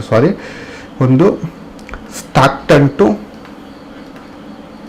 ಡಾರ್ಲಿಂಗ್ಟನ್ ಇಲ್ಲಿವರೆಗೂ ಇದು ಹೋಗುತ್ತೆ ಈ ರೈಲು ಸಾರಿಗೆ. ಆದ್ದರಿಂದ ಸ್ಟೀಫನ್ಸನ್ ಏನಂತ ಕರಿತೀವಿ ಅಂತಂದ್ರೆ ಪ್ರಪಂಚದ ರೈಲು ಸಾರಿಗೆಯ ಪಿತಾಮಹ ಅಂತ ಕರಿತೀವಿ. ಭಾರತದ ರೈಲು ಸಾರಿಗೆ ಪಿತಾಮಹನನ್ನ ನಾವು ಡಾಲ್ಹೌಸಿ ಅಂತ ಕರಿತೀವಿ. ಪ್ರಪಂಚದ ರೈಲು ಸಾರಿಗೆ ಪಿತಾಮಹ ಯಾರು ಅಂತ ಅಂದ್ರೆ 1825 ಅಲ್ಲಿ ಸ್ಟಾಕ್ಟನ್ ಇಂದ ಡಾರ್ಲಿಂಗ್ಟನ್ ವರೆಗೂ ರೈಲನ್ನ ಬಿಟ್ಟಂತಹ ಜಾರ್ಜ್ ಸ್ಟೀಫನ್ಸನ್ ಅನ್ನ ಜಗತ್ತಿನ ರೈಲು ಸಾರಿಗೆಯ ಪಿತಾಮಹ ಅಂತ ಕರಿತೀವಿ. ಭಾರತದಲ್ಲಿ ಮೊದಲು ಪ್ರಾರಂಭ ಆಗಿದ್ದು ರೈಲ್ವೆ ಸಾರಿಗೆ ಯಾವಾಗ ಅಂದ್ರೆ ಏಪ್ರಿಲ್ 16, 1853ರಲ್ಲಿ ಮುಂಬೈನ ಬೋರಿಬಂದೂರು ಇಂದ ಥಾಣೆವರೆಗೆ. ಮುಂಬೈ ಈಗ ಮುಂಬೈ ಅಂತ ಕರಿತೀವಿ, ಆಗ ಬಾಂಬೆ ಅಂತ ಕರಿತೀವಿ. ಬಾಂಬೆಯಿಂದ ಥಾಣೆ ಅಂತ ಹೇಳ್ತೀವಲ್ಲ, ಅದು ಬೋರಿಬಂದೂರು ಎನ್ನುವಂತ ರೈಲ್ವೆ ಸ್ಟೇಷನ್ ಇಂದ ಥಾಣೆವರೆಗೆ ಹೋಗುತ್ತೆ. ಈ ಬೋರಿಬಂದೂರು ಮುಂದೆ ವಿಕ್ಟೋರಿಯಾ ಟರ್ಮಿನಲ್ ಅಂತ ಹೆಸರು ತಗೊಳುತ್ತೆ. ಅದಾದ ನಂತರದಲ್ಲಿ ಪ್ರಸ್ತುತ ಇದು ಛತ್ರಪತಿ ಶಿವಾಜಿ ಟರ್ಮಿನಲ್ ಆಗಿ ಕಾರ್ಯನಿರ್ವಹಿಸ್ತಾ ಇದೆ. ದೇಶದ ಮೊದಲ ರೈಲ್ವೆ ನಿಲ್ದಾಣ ಯಾವುದು ಅಂತ ಅಂದ್ರೆ ಅದು ಛತ್ರಪತಿ ಶಿವಾಜಿ ಟರ್ಮಿನಲ್. ಅದಾದ್ಮೇಲೆ ಬ್ರಿಟಿಷರ ಕಾಲದಲ್ಲಿ ಇದಕ್ಕೆ ವಿಕ್ಟೋರಿಯಾ ಅಂತ ಹೆಸರು ಕೊಡ್ತಾರೆ, ಅಂದ್ರೆ 1858ರ ನಂತರದಲ್ಲಿ. ಅದಕ್ಕಿಂತ ಮುಂಚೆ ಆರಂಭದಲ್ಲಿ ಇದು ಬೋರಿಬಂದೂರ್ ಆಗಿತ್ತು. ಇಲ್ಲಿಂದ ಥಾಣೆಗೆ ಮೊದಲ ರೈಲು ಹೋಗುತ್ತೆ. ಇದು 14 ಬೋಗಿಗಳ ಮೊದಲ ರೈಲಾಗಿರುತ್ತೆ. ಇದು 34 ಕಿಲೋಮೀಟರ್ ಅಷ್ಟು ಉದ್ದ ಹೋಗುತ್ತೆ. ಈ ರೈಲಲ್ಲಿದ್ದಂತಹ ಬೋಗಿಗಳು ಎಷ್ಟು ಅಂತ ಅಂದ್ರೆ ಸುಮಾರು 14 ಬೋಗಿಗಳಿತ್ತು. ಅದನ್ನು 3 ರೀತಿಯಾಗಿ ವರ್ಗೀಕರಣ ಮಾಡಿದ್ರು. ಸಾಹಿಬ್, ಸಿಂಧ್, ಸುಲ್ತಾನ್ ಅಂತ ಹೇಳಿದ್ರು. ಇದು ಏಷ್ಯಾ ಖಂಡದಲ್ಲೇ ಮೊದಲ ರೈಲು ಅಂದ್ರೆ ಮೊದಲ ಪ್ಯಾಸೆಂಜರ್ ರೈಲು ಆಗಿತ್ತಾಗ. ಭಾರತದ ರೈಲ್ವೆ ಪಿತಾಮಹನ ಆಗಿನ ಗವರ್ನರ್ ಅನ್ನ ಹೆಸರಿಡಿದು ಕರೆದ್ವಿ. ಏನಂತ ಅಂದ್ರೆ ಲಾರ್ಡ್ ಡಾಲ್ಹೌಸಿ. ಲಾರ್ಡ್ ಡಾಲ್ಹೌಸಿ ಕನಸಾಗಿತ್ತು. ಭಾರತದ ರೈಲು ಮಾರ್ಗದ ಉದ್ದ ಎಷ್ಟಿದೆ ಅಂತಂದ್ರೆ ಪ್ರಸ್ತುತ 67,368 ಕಿಲೋಮೀಟರ್ ಅಷ್ಟು ಉದ್ದ ಇದೆ. ಭಾರತವು ರೈಲು ಮಾರ್ಗ ಜಾಲದಲ್ಲಿ USA, ಚೀನಾ, ಕೆನಡಾ, ರಷ್ಯಾ, ಅದಾದ್ಮೇಲೆ ಇಂಡಿಯಾ ಇದೆ. ಇಂಡಿಯಾ 5ನೇ ಸ್ಥಾನದಲ್ಲಿ ಇದೆ ರೈಲು ಮಾರ್ಗಗಳಲ್ಲಿ. ಮೊದಲ ಸ್ಥಾನ USA ಇದೆ, ಸೆಕೆಂಡ್ ಚೀನಾ, ಕೆನಡಾ, ರಷ್ಯಾ, ಆದ್ಮೇಲೆ ಭಾರತ. ಭಾರತದ ರೈಲ್ವೆ 3 ಬಗೆಯ ಗೇಜ್ಗಳನ್ನು ಹೊಂದಿರುತ್ತೆ. ಹಾಗೆ ಗೇಜ್ಗಳು ಇಂಪಾರ್ಟೆಂಟ್ ಆಗ್ತಾ ಹೋಗುತ್ತೆ. ಗೇಜ್ ಒಂದು ಬ್ರಾಡ್ ಗೇಜ್ ಅಂತ ಬರುತ್ತೆ. ನೆಕ್ಸ್ಟ್ ಮೀಟರ್ ಗೇಜ್ ಅಂತ ಬರುತ್ತೆ. ನೆಕ್ಸ್ಟ್ ನ್ಯಾರೋ ಗೇಜ್ ಅಂತ ಬರುತ್ತೆ. ಅದಾದ್ಮೇಲೆ ಲೈಟ್ ಗೇಜ್ ಅಂತ ಬರುತ್ತೆ. ಬ್ರಾಡ್ ಗೇಜ್ ಪ್ರಮುಖವಾಗಿ ನಿಮಗೆ ಇದರ ಮೀಟರ್ ಕೇಳ್ತಾರೆ, ಎಷ್ಟು ಮೀಟರ್ ಇದೆ ಬ್ರಾಡ್ ಗೇಜ್ ಅಂತ. ಬ್ರಾಡ್ ಗೇಜ್ ಅಂದ್ರೆ 1.676 ಮೀಟರ್ ಇದೆ ನೋಡಿ ಗೇಜ್ಗಳು. ಇದು ಬ್ರಾಡ್ ಗೇಜ್ನ ಅಂತರ ಇಲ್ಲಿ ಕೊಡ್ತಾ ಇದ್ದೀವಿ. ಹಾಗೆ ಮೀಟರ್ ಗೇಜ್ ಅಂದ್ರೆ ಸುಮಾರು 1 ಮೀಟರ್ ಇರುತ್ತೆ, ಅದಕ್ಕೆ ಇದನ್ನ ಮೀಟರ್ ಗೇಜ್ ಅಂತ ಕರೀತಾರೆ. ಹಾಗೆ ನ್ಯಾರೋ ಗೇಜು 0.762 ಮೀಟರ್ ಇರುತ್ತೆ. 1.676 ಅದಕ್ಕೆ ಬ್ರಾಡ್ ಅಂತ ಕರೆದ್ರು, 1 ಮೀಟರ್ ಇದಕ್ಕೆ ಮೀಟರ್ ಅಂತ ಕರೆದ್ರು. 1 ಮೀಟರ್ಗಿಂತ ಕಡಿಮೆ ಇದೆ 0.762 ಇದೆ, ಇದನ್ನ ನ್ಯಾರೋ ಅಂತ ಕರೆದ್ರು. ಡೈರೆಕ್ಟ್ ಇದರ ಒಂದು ಸಂಖ್ಯೆಗಳನ್ನ ಕೇಳ್ತಾ ಹೋಗ್ತಾರೆ ನೋಡಿ. ಒಂದು ರೈಲಲ್ಲಿ ಕೆಲವೊಮ್ಮೆ ಅಗಲವಾಗಿ ಬ್ರಾಡ್ ಆಗೇ ಇರುತ್ತೆ, ಕೆಲವೊಮ್ಮೆ ಅದು ಟರ್ನಿಂಗ್ ಅಲ್ಲಿ ಅದು ನ್ಯಾರೋ ಆಗ್ಬೇಕಾಗತ್ತೆ, ಕೆಲವೊಮ್ಮೆ ಆ ರೈಲ್ವೆ ನಿಲ್ದಾಣ ಸಮೀಪದಲ್ಲಿ ಅದು ಸ್ಟ್ಯಾಂಡರ್ಡ್ ಸೈಜ್ ಅನ್ನ ಮೇಂಟೈನ್ ಮಾಡಬೇಕಾಗತ್ತೆ. ಹಾಗೆ ಒಂದು ರೈಲ್ವೆ ಟ್ರ್ಯಾಕ್ ಅಲ್ಲಿ ಬ್ರಾಡ್, ನ್ಯಾರೋ, ಮೀಡಿಯಂ ಎಲ್ಲದೂ ಕೂಡ ಇದ್ದೇ ಇರುತ್ತೆ.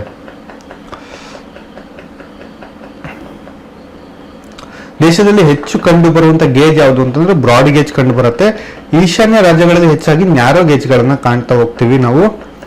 ಸರ್ಕಾರವು 1992ರಲ್ಲಿ ಗೇಜ್ ಏಕೀಕರಣ ಯೋಜನೆಯನ್ನು ರೂಪಿಸಿತ್ತು. ಒಂದೇ ರೀತಿಯಾದಂತಹ ಯೂನಿಫಾರ್ಮ್ ಗೇಜ್ ಇರಬೇಕು ಅಂತ ಹೇಳಿ. ಪ್ರಪಂಚದಲ್ಲೇ ಸಾರ್ವಜನಿಕ ವಲಯದಲ್ಲಿ ಅತಿ ದೊಡ್ಡ ಉದ್ಯಮ ಯಾವುದು ಅಂತಂದ್ರೆ ಅದು ನಮ್ಮ ಒಂದು ಇಂಡಿಯನ್ ರೈಲ್ವೆ.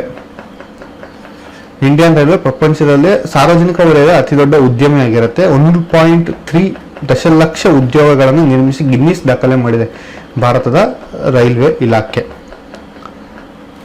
ಸ್ವಲ್ಪ ರೈಲ್ವೆ ವಲಯಗಳು ತುಂಬಾ ಇಂಪಾರ್ಟೆಂಟ್ ಆಗ್ತಾ ಹೋಗುತ್ತೆ.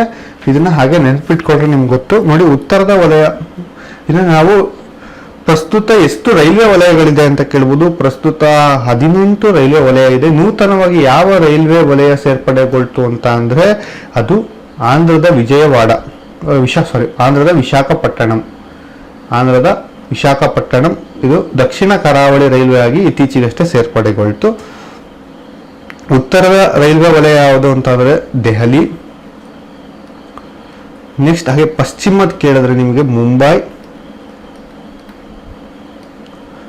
ದಕ್ಷಿಣದ ಕೇಳಿದ್ರೆ ಚೆನ್ನೈ,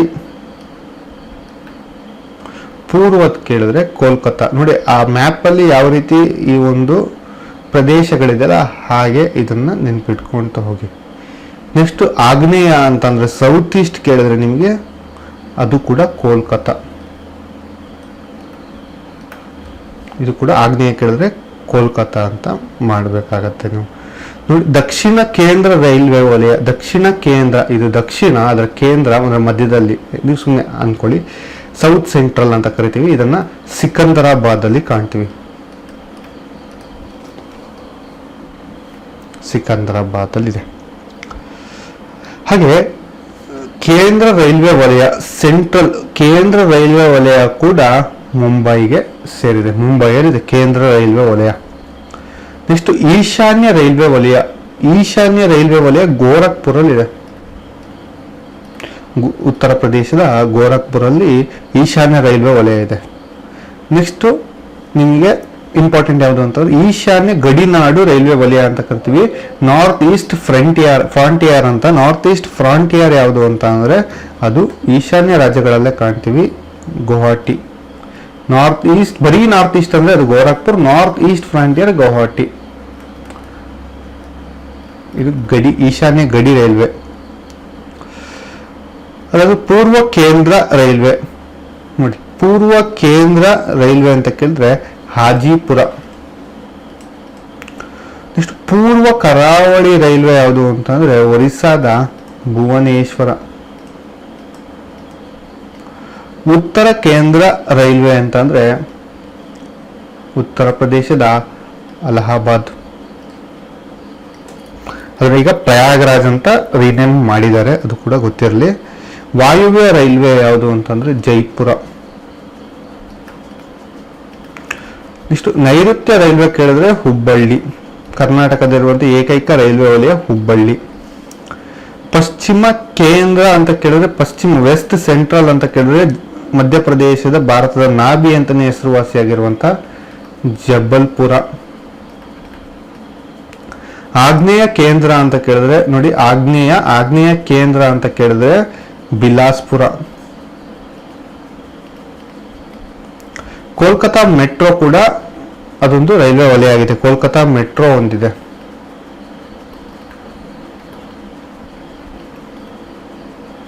ಕೋಲ್ಕತಾ ಮೆಟ್ರೋ 17ನೇ ರೈಲ್ವೆ ವಲಯ ಆಗಿತ್ತು. ಈಗ 18ನೇ ರೈಲ್ವೆ ವಲಯ ಯಾವುದು ಅಂತಂದ್ರೆ ದಕ್ಷಿಣ ಕರಾವಳಿ. ದಕ್ಷಿಣ ಕರಾವಳಿ ವಿಶಾಖಪಟ್ಟಣಂ. ದಕ್ಷಿಣ ಕರಾವಳಿ ಇತ್ತೀಚೆಗೆ ಸೇರ್ಪಡೆಗೊಂಡಂತಹ ನೂತನ ರೈಲ್ವೆ ವಲಯ ಆಗಿದೆ. ಅದು ವಿಶಾಖಪಟ್ಟಣಂ ಅಲ್ಲಿದೆ. ಭಾರತದ ರೈಲ್ವೆ ವಲಯಗಳಲ್ಲಿ ಅತ್ಯಂತ ಚಿಕ್ಕದು ಯಾವುದು ಅಂತ ಅಂದ್ರೆ ಈ ಗುವಾಹಟಿ. ಅತ್ಯಂತ ಚಿಕ್ಕ ರೈಲ್ವೆ ವಲಯ ಯಾವುದು ಅಂತಂದ್ರೆ ಗುವಾಹಟಿ. ಅತ್ಯಂತ ದೊಡ್ಡ ರೈಲ್ವೆ ವಲಯ ಯಾವುದು ಅಂತಂದ್ರೆ ಉತ್ತರ ರೈಲ್ವೆ ವಲಯ ಆದಂತಹ ದೆಹಲಿ. ನೆಕ್ಸ್ಟ್ ನಿಮ್ಗೆ ರೈಲ್ವೆ ಉತ್ಪಾದನೆ ಘಟಕಗಳನ್ನ ಕೇಳ್ಬೋದು. ರೈಲ್ವೆ ಉತ್ಪಾದನೆ ಕೆಲವೊಂದಿಷ್ಟು ಘಟಕಗಳು ಇಂಪಾರ್ಟೆಂಟ್ ಆಗ್ತಾ ಹೋಗುತ್ತೆ. ಪ್ರಮುಖವಾಗಿ ರೈಲು ಗಾಲಿ ಮತ್ತು ಅಚ್ಚು ಕಾರ್ಖಾನೆ ಇದಿರೋದು ಯಲಹಂಕದಲ್ಲಿ. ರೈಲು ಗಾಲಿ ಮತ್ತು ಅಚ್ಚು ಕಾರ್ಖಾನೆ ಇರೋದು ಯಲಹಂಕದಲ್ಲಿ. ನೆಕ್ಸ್ಟು ಎಲೆಕ್ಟ್ರೋ ಲೋಕೋಮೋಟಿವ್ ಕಾರ್ಖಾನೆ ಇರೋದು ತಮಿಳುನಾಡಿನ ಚಿತ್ತರಂಜನಲ್ಲಿದೆ. ನೆಕ್ಸ್ಟು ಡೀಸೆಲ್ ಲೋಕೋಮೋಟಿವ್ ಇರೋದು ವಾರಣಾಸಿಯಲ್ಲಿದೆ. ನೆಕ್ಸ್ಟು ರೈಲ್ವೆ ಕೋಚ್ ಫ್ಯಾಕ್ಟರಿ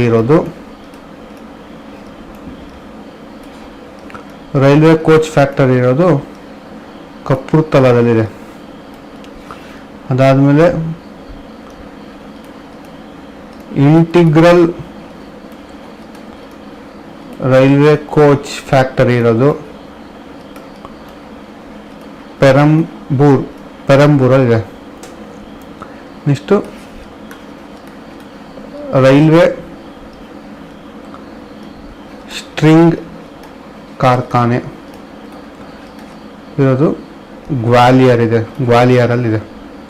ಇದಿಷ್ಟು ನೆನ್ಪಿಟ್ಕೊಂಡ್ರೆ 6 ಕಾರ್ಖಾನೆಗಳು ಇಂಪಾರ್ಟೆಂಟ್ ಆಗ್ತಾ ಹೋಗುತ್ತೆ.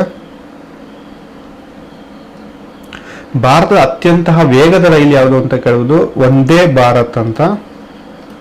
ಭಾರತದ ಅತ್ಯಂತ ವೇಗದ ರೈಲು ವಂದೇ ಭಾರತ್. ಇದನ್ನ ಟ್ರೈನ್ 18 ಅಂತ ಆರಂಭದಲ್ಲಿ ಹೆಸರಿಟ್ಟಿದ್ರು ಇದಕ್ಕೆ.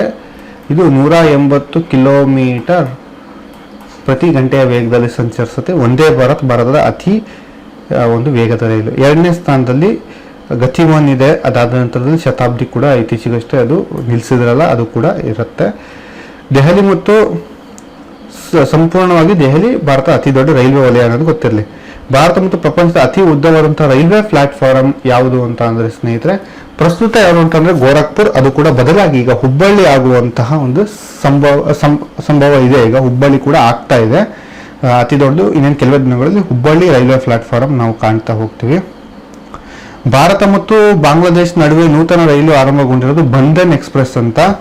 ಇತ್ತೀಚೆಗೆ ಭಾರತದ ರೈಲ್ವೆ ವಿಶ್ವವಿದ್ಯಾನಿಲಯ ಕೂಡ ಆರಂಭ ಆಯಿತು. ಅದು ಗುಜರಾತ್ನ ವಡೋದರದಲ್ಲಿ ಇದಕ್ಕೆ ಸ್ಥಾಪನೆಯನ್ನ ಮಾಡಿದ್ದಾರೆ. ಭಾರತದ ಮೊದಲ ಹಾಗೂ ಪ್ರಪಂಚದ 3ನೇ ರೈಲ್ವೆ ವಿಶ್ವವಿದ್ಯಾನಿಲಯ ಅದು ಗುಜರಾತಿನ ವಡೋದರದಲ್ಲಿ ಇದೆ. ಅದೇ ವಿಶೇಷ. ಜಲಸಾರಿಗೆ ಬಗ್ಗೆ ನೋಡ್ತಾ ಹೋಗೋಣ. ಜಲಸಾರಿಗೆ ಅತ್ಯಂತ ಕಡಿಮೆ ವೆಚ್ಚದಲ್ಲಿ ಸಾಗುತ್ತಿದೆ. ಆದ್ದರಿಂದ ಇದನ್ನ ಅಗ್ಗದ ಸಾರಿಗೆ ಅಂತ ಕರಿತೀವಿ. ಇದನ್ನ ಅಗ್ಗದ ಸಾರಿಗೆ ಅಂತ ಕರೀತಾರೆ. ಪ್ರಪಂಚದ ಅತಿ ಹೆಚ್ಚು ಜಲ ಸಾರಿಗೆಯನ್ನು ಹೊಂದಿರುವಂತಹ ಸಾಗರ ಯಾವುದು ಅಂತಂದ್ರೆ ಅದು ಅಟ್ಲಾಂಟಿಕ್ ಸಾಗರ.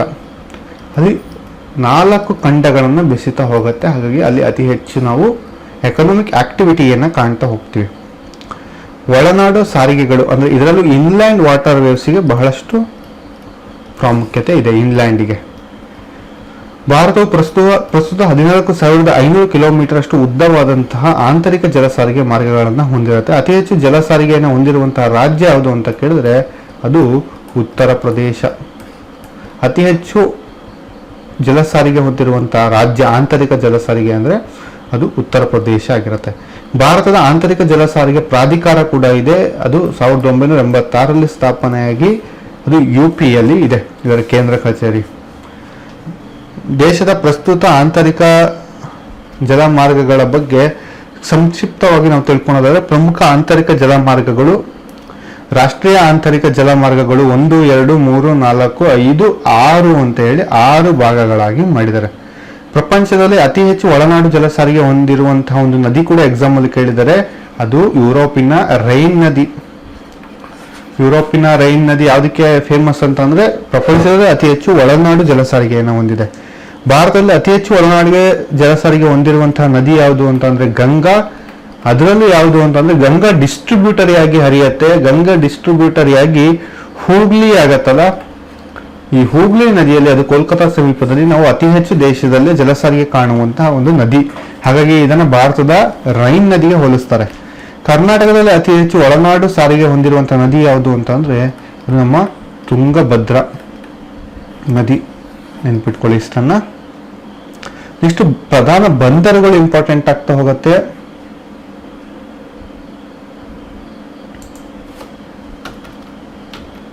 ಬಂದರುಗಳು ನೋಡ್ತಾ ಹೋಗೋಣ. ಹಾಗೆ ನೋಡಿ, ಪಶ್ಚಿಮ ಕರಾವಳಿಯಲ್ಲಿ ಪ್ರಮುಖವಾಗಿ ಗುಜರಾತ್ನಲ್ಲಿ ಕಾಂಡ್ಲಾ ಬಂದರವನ್ನು ನೋಡ್ತೀವಿ. ಹಾಗೆ ಮಹಾರಾಷ್ಟ್ರದ ಮುಂಬೈ ಮತ್ತು ನವಸೇವಾ ಬಂದರು ಅಂತ ನೋಡ್ತಾ ಹೋಗ್ತೀವಿ. ಗೋವಾದಲ್ಲಿ ಮರ್ಮಗೋವಾ ಅಂತ ಕಾಣ್ತೀವಿ. ಕರ್ನಾಟಕದಲ್ಲಿ ನವಮಂಗಳೂರು ಅಂತ ಕಾಣ್ತೀವಿ. ಕೇರಳದಲ್ಲಿ ಕೊಚ್ಚಿನ್ ಕಾಣ್ತೀವಿ. ಹಾಗೆ ಪೂರ್ವದಲ್ಲಿ ನಾವು ನೋಡೋದಾದ್ರೆ ಮತ್ತೆ ಕೋಲ್ಕತ್ತಾವನ್ನು ತಗೊಂಡ್ರೆ ಕೋಲ್ಕತ್ತಾದಲ್ಲಿ ಹಾಲ್ದಿಯಾ ಬಂದರು ಅಂತ ಇದೆ. ಹಾಗೆ ಪಾರಾದೀಪ್ ಅಂತ ಒಡಿಶಾದಲ್ಲಿ ಕಾಣ್ತೀವಿ ಪ್ರಮುಖವಾಗಿ. ವಿಶಾಖಪಟ್ಟಣಂ ಅನ್ನು ನಾವು ಆಂಧ್ರದಲ್ಲಿ ಕಾಣ್ತೀವಿ. ತಮಿಳುನಾಡಲ್ಲಿ ಪ್ರಮುಖವಾಗಿ ಎನ್ನೂರ್ ಇದೆ, ಚೆನ್ನೈ ಇದೆ, ಹಾಗೆ ಟ್ಯುಟಿಕಾರಿನ್ ಇದೆ. 3 ನೆನ್ಪಿಟ್ಕೋಬೇಕಾಗತ್ತೆ. ಸ್ವಲ್ಪ ನೋಡ್ತಾ ಹೋಗೋಣ. ನೋಡಿ, ಕಾಂಡ್ಲಾ ಬಂದರು ಗುಜರಾತಲ್ಲಿದೆ. ಅದನ್ನ ದೀನ್ ದಯಾಳ್ ಉಪಾಧ್ಯಾಯ ಬಂದರು ಅಂತ ಕೂಡ ಕರೆದಿದ್ದೀವಿ. ದೀನ್ ದಯಾಳ್ ಉಪಾಧ್ಯಾಯ ಅಂತ. ಅದ್ರ ಬಗ್ಗೆ ಸ್ವಲ್ಪ ಮಾಹಿತಿಯನ್ನ ನೀವು ಇಟ್ಕೋಬೇಕಾಗತ್ತೆ. ಮುಂಬೈ ಬಂದರು ಇದು ದೇಶದ ಅತಿ ದೊಡ್ಡ ಮತ್ತು ಅತಿ ಉದ್ದವಾದಂತಹ ಬಂದರು ಯಾವುದು ಅಂತ ಅಂದ್ರೆ ಮುಂಬೈ ಬಂದರು ಆಗಿರುತ್ತೆ. ಇದು ಭಾರತದ ಮುಂಬೈ ಬಂದರನ್ನು ಭಾರತದ ಹೆಬ್ಬಾಗಿಲು ಅಂತಾನೂ ಕರೀತಾರೆ. ಭಾರತದ ಹೆಬ್ಬಾಗಿಲು ಅಂತಾನೂ ಕರೀತಾರೆ. ಭಾರತದ ಒಡವೆ ಅಂತಾನೂ ಕರೀತಾರೆ. ಈ ಬಂದರಿನ ಮೂಲಕವಾಗಿ ಶುದ್ಧ ಪೆಟ್ರೋಲಿಯಂ, ಹತ್ತಿ ಮತ್ತು ಬಟ್ಟೆಗಳ ಸಂಬಂಧಿಸಿದ ವಸ್ತುಗಳನ್ನ ನಾವು ರಫ್ತು ಮಾಡ್ತಾ ಹೋಗ್ತೀವಿ. ಮುಂಬೈ ಬಂದರಿನ ಅತಿ ಮುಖ್ಯ ಹಿನ್ನಾಡು ಮಹಾರಾಷ್ಟ್ರವು ಈ ಬಂದರಿನ ಒಟ್ಟು ಸರಕು ನಿರ್ವಹಣೆಯ 44% ಪೂರೈಸ್ತಾ ಹೋಗುತ್ತೆ. ಹಾಗೆ ಮುಂಬೈ ಸಮೀಪ ನವಸೇವಾ ಬಂದರು ಅಂತಾನೂ ಇದೆ. ಇದು 1982ರಲ್ಲಿ ಘೋಷಣೆ ಆಗುತ್ತೆ ಬಂದರು ಅಂತ. 1997ರಲ್ಲಿ ನಾವು ಹೊಸ ನವಸೇವಾ ಬಂದರು ಅಂತ ಆರಂಭ ಮಾಡ್ತೀವಿ. 6ನೇ ಪಂಚವಾರ್ಷಿಕ ಯೋಜನೆ ಕೊಡುಗೆ ಆಗಿದೆ. ಇದನ್ನು ಜವಾಹರ್ಲಾಲ್ ನೆಹರು ಬಂದರು ಅಂತಾನು ಕರಿತೀವಿ, ನೆನಪಿರ್ಲಿ. ನೆಕ್ಸ್ಟ್ ಮರ್ಮಗೋವಾ. 1964ರಲ್ಲಿ ಘೋಷಣೆ ಆಗುತ್ತೆ ಮರ್ಮಗೋವಾ. ಇದು ಕೂಡ ಒಂದು ದೇಶದ ಅತಿ ಚಿಕ್ಕ ಬಂದರು ಆಗಿದೆ. ಇದು ಸ್ವಲ್ಪ ಇದ್ರ ಬಗ್ಗೆ ಮಾಹಿತಿ ಇರಲಿ. ಈ ಇತ್ತೀಚೆಗೆ ಇದನ್ನ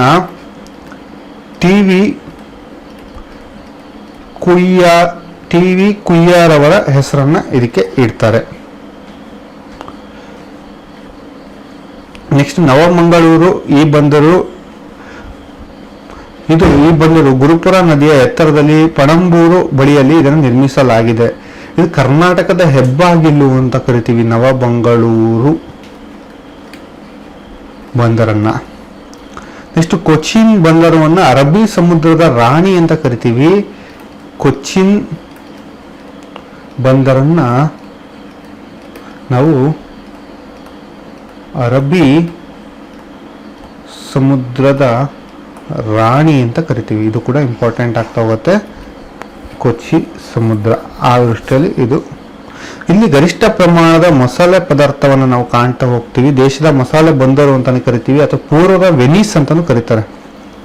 ಇದನ್ನ ಪೂರ್ವದ ವೆನಿಸ್ ಅಂತಾನು ಕರೀತಾರೆ. ವೆನಿಸ್ ಪ್ರಪಂಚದ ಪ್ರಧಾನ ಮಸಾಲೆ ಬಂದರು ಇಟಾಲಿಯಲ್ಲಿ ಇತ್ತಿದ್ದು. ಇಟಾಲಿಯ ವೆನಿಸ್, ನೀವೆಲ್ಲ ಕೇಳಿರೋದು ಮೊರಾಕೋ, ವೆನಿಸ್, ಇಟಾಲಿ, ಅದೊಂಥರ ಒಂದೇ ಲೈನಲ್ಲಿ ಬರುವಂತಹ ಒಂದು ಆಫ್ರಿಕಾ ಮತ್ತು ಅಂದ್ರೆ ಯುರೋಪಿನ ದೇಶಗಳಾಗಿರುತ್ತೆ.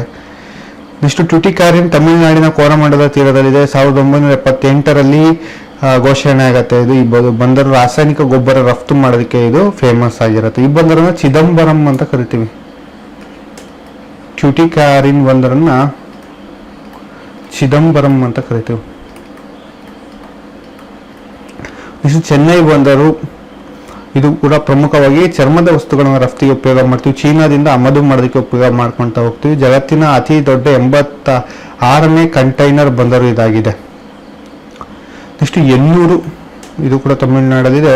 ಇದು ದೇಶದ ಏಕೈಕ ಖಾಸಗಿ ಬಂದರು. ದೇಶದ ಏಕೈಕ ಖಾಸಗಿ ಬಂದರು ಯಾವುದು ಅಂತಂದರೆ ಎನ್ನೂರು. ಇದು ರಾಸಾಯನಿಕ ಗೊಬ್ಬರವನ್ನು ರಫ್ತು ಮಾಡ್ತಾರೆ. ಈ ಬಂದರ ಅಭಿವೃದ್ಧಿಗಾಗಿ ICICI ಬ್ಯಾಂಕಿಂದ ಸಾಲವನ್ನು ಅತಿ ಹೆಚ್ಚು ತಗೊಂಡಿದ್ದಾರಂತೆ. ವಿಶಾಖಪಟ್ಟಣಂ ಇದು ಪೂರ್ವ ಕರಾವಳಿಯ ಒಡವೆ, ದೇಶದ ಅತಿ ಆಳವಾದ ಬಂದರು. ಇದರ ಪಕ್ಕದಲ್ಲಿ ಗಂಗಾವರಂ ಎಂಬ ಚಿಕ್ಕ ಬಂದರಿದೆ. ಇದರ ಆಳ ತುಂಬ ಕಡಿಮೆ ಇದೆ. ಚಿಕ್ಕ ಬಂದರಿನಲ್ಲಿ ಆಳವಾದಂತಹ ಬಂದರಾಗಿರುತ್ತೆ ಇದು. ಇದೊಂದು ನೈಸರ್ಗಿಕ ಬಂದರು ನೋಡಿ. ವಿಶಾಖಪಟ್ಟಣಂ ಬಂದರನ್ನು ನಾವು ಒಂದು ನೈಸರ್ಗಿಕ ಬಂದರು ಅಂತ ಕರಿತೀವಿ. ಅದು ಒಂಚೂರು ಇಂಪಾರ್ಟೆಂಟ್ ಆಗುತ್ತೆ. ನೆಕ್ಸ್ಟ್ ಪಾರದೀಪ. ಒಡಿಸ್ಸಾದ ಮಹಾನದಿಯಲ್ಲಿ ನಾವು ಪಾರದೀಪ ಬಂದರನ್ನು ಕಾಣ್ತೀವಿ, ಅದರ ಮುಖಜ ಭೂಮಿಯಲ್ಲಿ. ಇದು ಕೂಡ ಇಂಪಾರ್ಟೆಂಟ್ ಆಗುತ್ತೆ ಪಾರದೀಪ. ನೆಕ್ಸ್ಟ್ ಕಲ್ಕತ್ತಾ. ಇದು ದೇಶದ ಏಕೈಕ ನದಿಯ ಬಂದರು ಅಂತ ಕರಿತೀವಿ. ಹೂಗ್ಲಿ ನದಿಯ ದಂಡೆ ಮೇಲೆ ಕಲ್ಕತ್ತಾ ಬಂದರನ್ನು ಕಾಣ್ತೀವಿ. ಕಲ್ಕತ್ತಾ ಬಂದರು ದೇಶದ ಏಕೈಕ ನದಿಯ ಬಂದರು. ದೇಶದ ಅತಿ ಸುದೀರ್ಘವಾದ ಬ್ರಿಟಿಷ್ ವ್ಯಾಪಾರದ ಬಂದರಾಗಿದೆ. ಇದು ಔರಂಗಜೇಬನ ಕಾಲದಲ್ಲಿ ಇದು ನಿರ್ಮಾಣ ಆಗಿದೆ ಒಂದು ಬಂದರು. ದೇಶದ ಅತಿ ದೊಡ್ಡ ಕೃತಕ ಬಂದರು ಕೂಡ ಕೋಲ್ಕತ್ತಾ ಬಂದರು. ನೆಕ್ಸ್ಟ್ ಅಲ್ಲೇ ಹಾಲ್ದಿಯಾ ಬಂದರಿದೆ. ಕೋಲ್ಕತ್ತಾ ಬಂದರ ಒತ್ತಡವನ್ನು ತಡೆಗಟ್ಟಲು 1975ರಲ್ಲಿ ಹಾಲ್ದಿಯಾ ಬಂದರನ್ನು ಸ್ಥಾಪಿಸ್ತೀವಿ. ಭಾರತದ ಅತಿ ಹಳೆಯ ಬಂದರು ಇದು ಕೂಡ ಹೌದು. ಪೋರ್ಟ್ ಬ್ಲೇರ್ ಬಂದರು ದೇಶದ ಏಕೈಕ ದ್ವೀಪ ಬಂದರು ಅಂದರೆ ದಕ್ಷಿಣ ಅಂಡಮಾನಲ್ಲಿರುವ ಕಂಡುಬರುವಂತಹ ಪೋರ್ಟ್ ಬ್ಲೇರ್ ಬಂದರು 2013ರಲ್ಲಿ ಘೋಷಣೆ ಮಾಡಲಾಗುತ್ತೆ. ಅತಿ ಹೆಚ್ಚಿನ ಪ್ರಮಾಣದ ಮಸಾಲ ಪದಾರ್ಥ ಇಲ್ಲಿ ರಫ್ತಾಗ್ತಾ ಹೋಗುತ್ತೆ. ಕೇಂದ್ರ ಸರ್ಕಾರ ಬಂದರುಗಳ ಅಭಿವೃದ್ಧಿಗಾಗಿ ಸಾಗರಮಾಲಾ ಪ್ರಾಜೆಕ್ಟ್ ಅನ್ನು ತರುತ್ತೆ. 2015ರಲ್ಲಿ ಸಾಗರಮಾಲಾ ಪ್ರಾಜೆಕ್ಟ್ ಬರುತ್ತೆ. ಈ ಯೋಜನೆ ಮುಖ್ಯ ಉದ್ದೇಶ ಬಂದರುಗಳಿಗೆ ಅತ್ಯಾಧುನಿಕ ಮೂಲ ಸೌಕರ್ಯಗಳನ್ನು ಒದಗಿಸುವುದು. ಪ್ರಪಂಚದ ಇತರ ಬಂದರುಗಳನ್ನೇ ಇದು ನಾವು ಒಟ್ಟು ಮಾಡ್ತಾ ಹೋಗೋದು, ಹೊಂದಿಸೋದು ಅಂತ. 6 ಬಂದರುಗಳು ಸಾಗರಮಾಲಾ ಯೋಜನೆಗೆ ಬರುತ್ತೆ. ಒಂದು ಪಶ್ಚಿಮ ಬಂಗಾಳದ ಸಾಗರ್ ಐಲ್ಯಾಂಡ್ಗೆ ಸಂಪರ್ಕ. ನೆಕ್ಸ್ಟ್ ಒಡಿಶಾದ ಪಾರದೀಪ್ ಹೊರವಲಯ, ತಮಿಳುನಾಡು ಇನಿಯಂಗೆ, ತಮಿಳುನಾಡು ಸರ್ಕಾಜಿಗೆ, ಕರ್ನಾಟಕ ಬೇಲಿಕೇರಿಗೆ, ಮಹಾರಾಷ್ಟ್ರದ ವದವನಗೆ. ನೋಡಿ, ಇದರಲ್ಲಿ ಕರ್ನಾಟಕ ಬೇಲಿಕೇರಿಯೊಂದಿಗೆ ಸಂಪರ್ಕ ಸಾಧಿಸೋದು ಇಂಪಾರ್ಟೆಂಟ್ ಆಗತ್ತೆ. ಸಾಗರಮಾಲಾ ಯೋಜನೆಯಲ್ಲಿ ಭಾರತದ ಯಾವ ಒಂದು ಪಟ್ಟಣ ಇದೆ ಅಂತಂದ್ರೆ ಅದು ಬೇಲಿಕೇರಿ ಅನ್ನೋದು ಗೊತ್ತಿರಲಿ. ವಿಶೇಷ ಅಂಶಗಳ ನಾವು ನೋಡೋದಾದ್ರೆ ಇಲ್ಲಿ 2010ರಲ್ಲಿ ಗೋವಾ ರಾಜ್ಯದಲ್ಲಿ ಮಾಂಡ್ರಾ ಬಂದರನ್ನು ಘೋಷಣೆ ಮಾಡಲಾಗುತ್ತೆ. ಇದು ಅತಿ ಚಿಕ್ಕ ಕಲ್ಲಿದ್ದಲನ್ನು ಆಮದು ಮಾಡುವಂತಹ ಬಂದರಾಗಿರುತ್ತೆ. ಅತ್ಯಂತ ದೊಡ್ಡ ಬಂದರು ಯಾವುದು ಅಂತಂದ್ರೆ ಮುಂಬೈ ಬಂದರಾಗಿದೆ. ಅತ್ಯಂತ ದೊಡ್ಡ 2 ಸ್ವಾಭಾವಿಕ ಬಂದರು ಯಾವುದು ಅಂತಂದ್ರೆ ಒಂದು ವಿಶಾಖಪಟ್ಟಣಂ, ಇನ್ನೊಂದು ಕೊಚ್ಚಿ. ನೆಕ್ಸ್ಟ್ ವಾಯು ಸಾರಿಗೆಯನ್ನು ನಾವು ನೋಡೋದಾದ್ರೆ ಇದು ಅತ್ಯಂತ ತ್ವರಿತಗತಿಯಲ್ಲಿ ವೆಚ್ಚದಾಯಕವಾದಂತಹ ಒಂದು ಸಾರಿಗೆ ಆಗಿರುತ್ತೆ. ಸ್ನೇಹಿತರೆ, ನಾವು ಪ್ರಮುಖವಾಗಿ ಅದರ ಬಗ್ಗೆ ವಾಯು ಸಾರಿಗೆಯ ಬಗ್ಗೆ ತಿಳ್ಕೊಬೇಕಾದ್ರೆ ನಮ್ಮ ದೇಶೀಯವಾಗಿ ವಾಯು ಸಾರಿಗೆಯನ್ನು ನಿಭಾಯಿಸುವಂತಹ ಸಂಸ್ಥೆ ಯಾವುದು ಅಂತ ತಿಳ್ಕೊಳ್ಬೇಕಾಗತ್ತೆ. Indian airlines.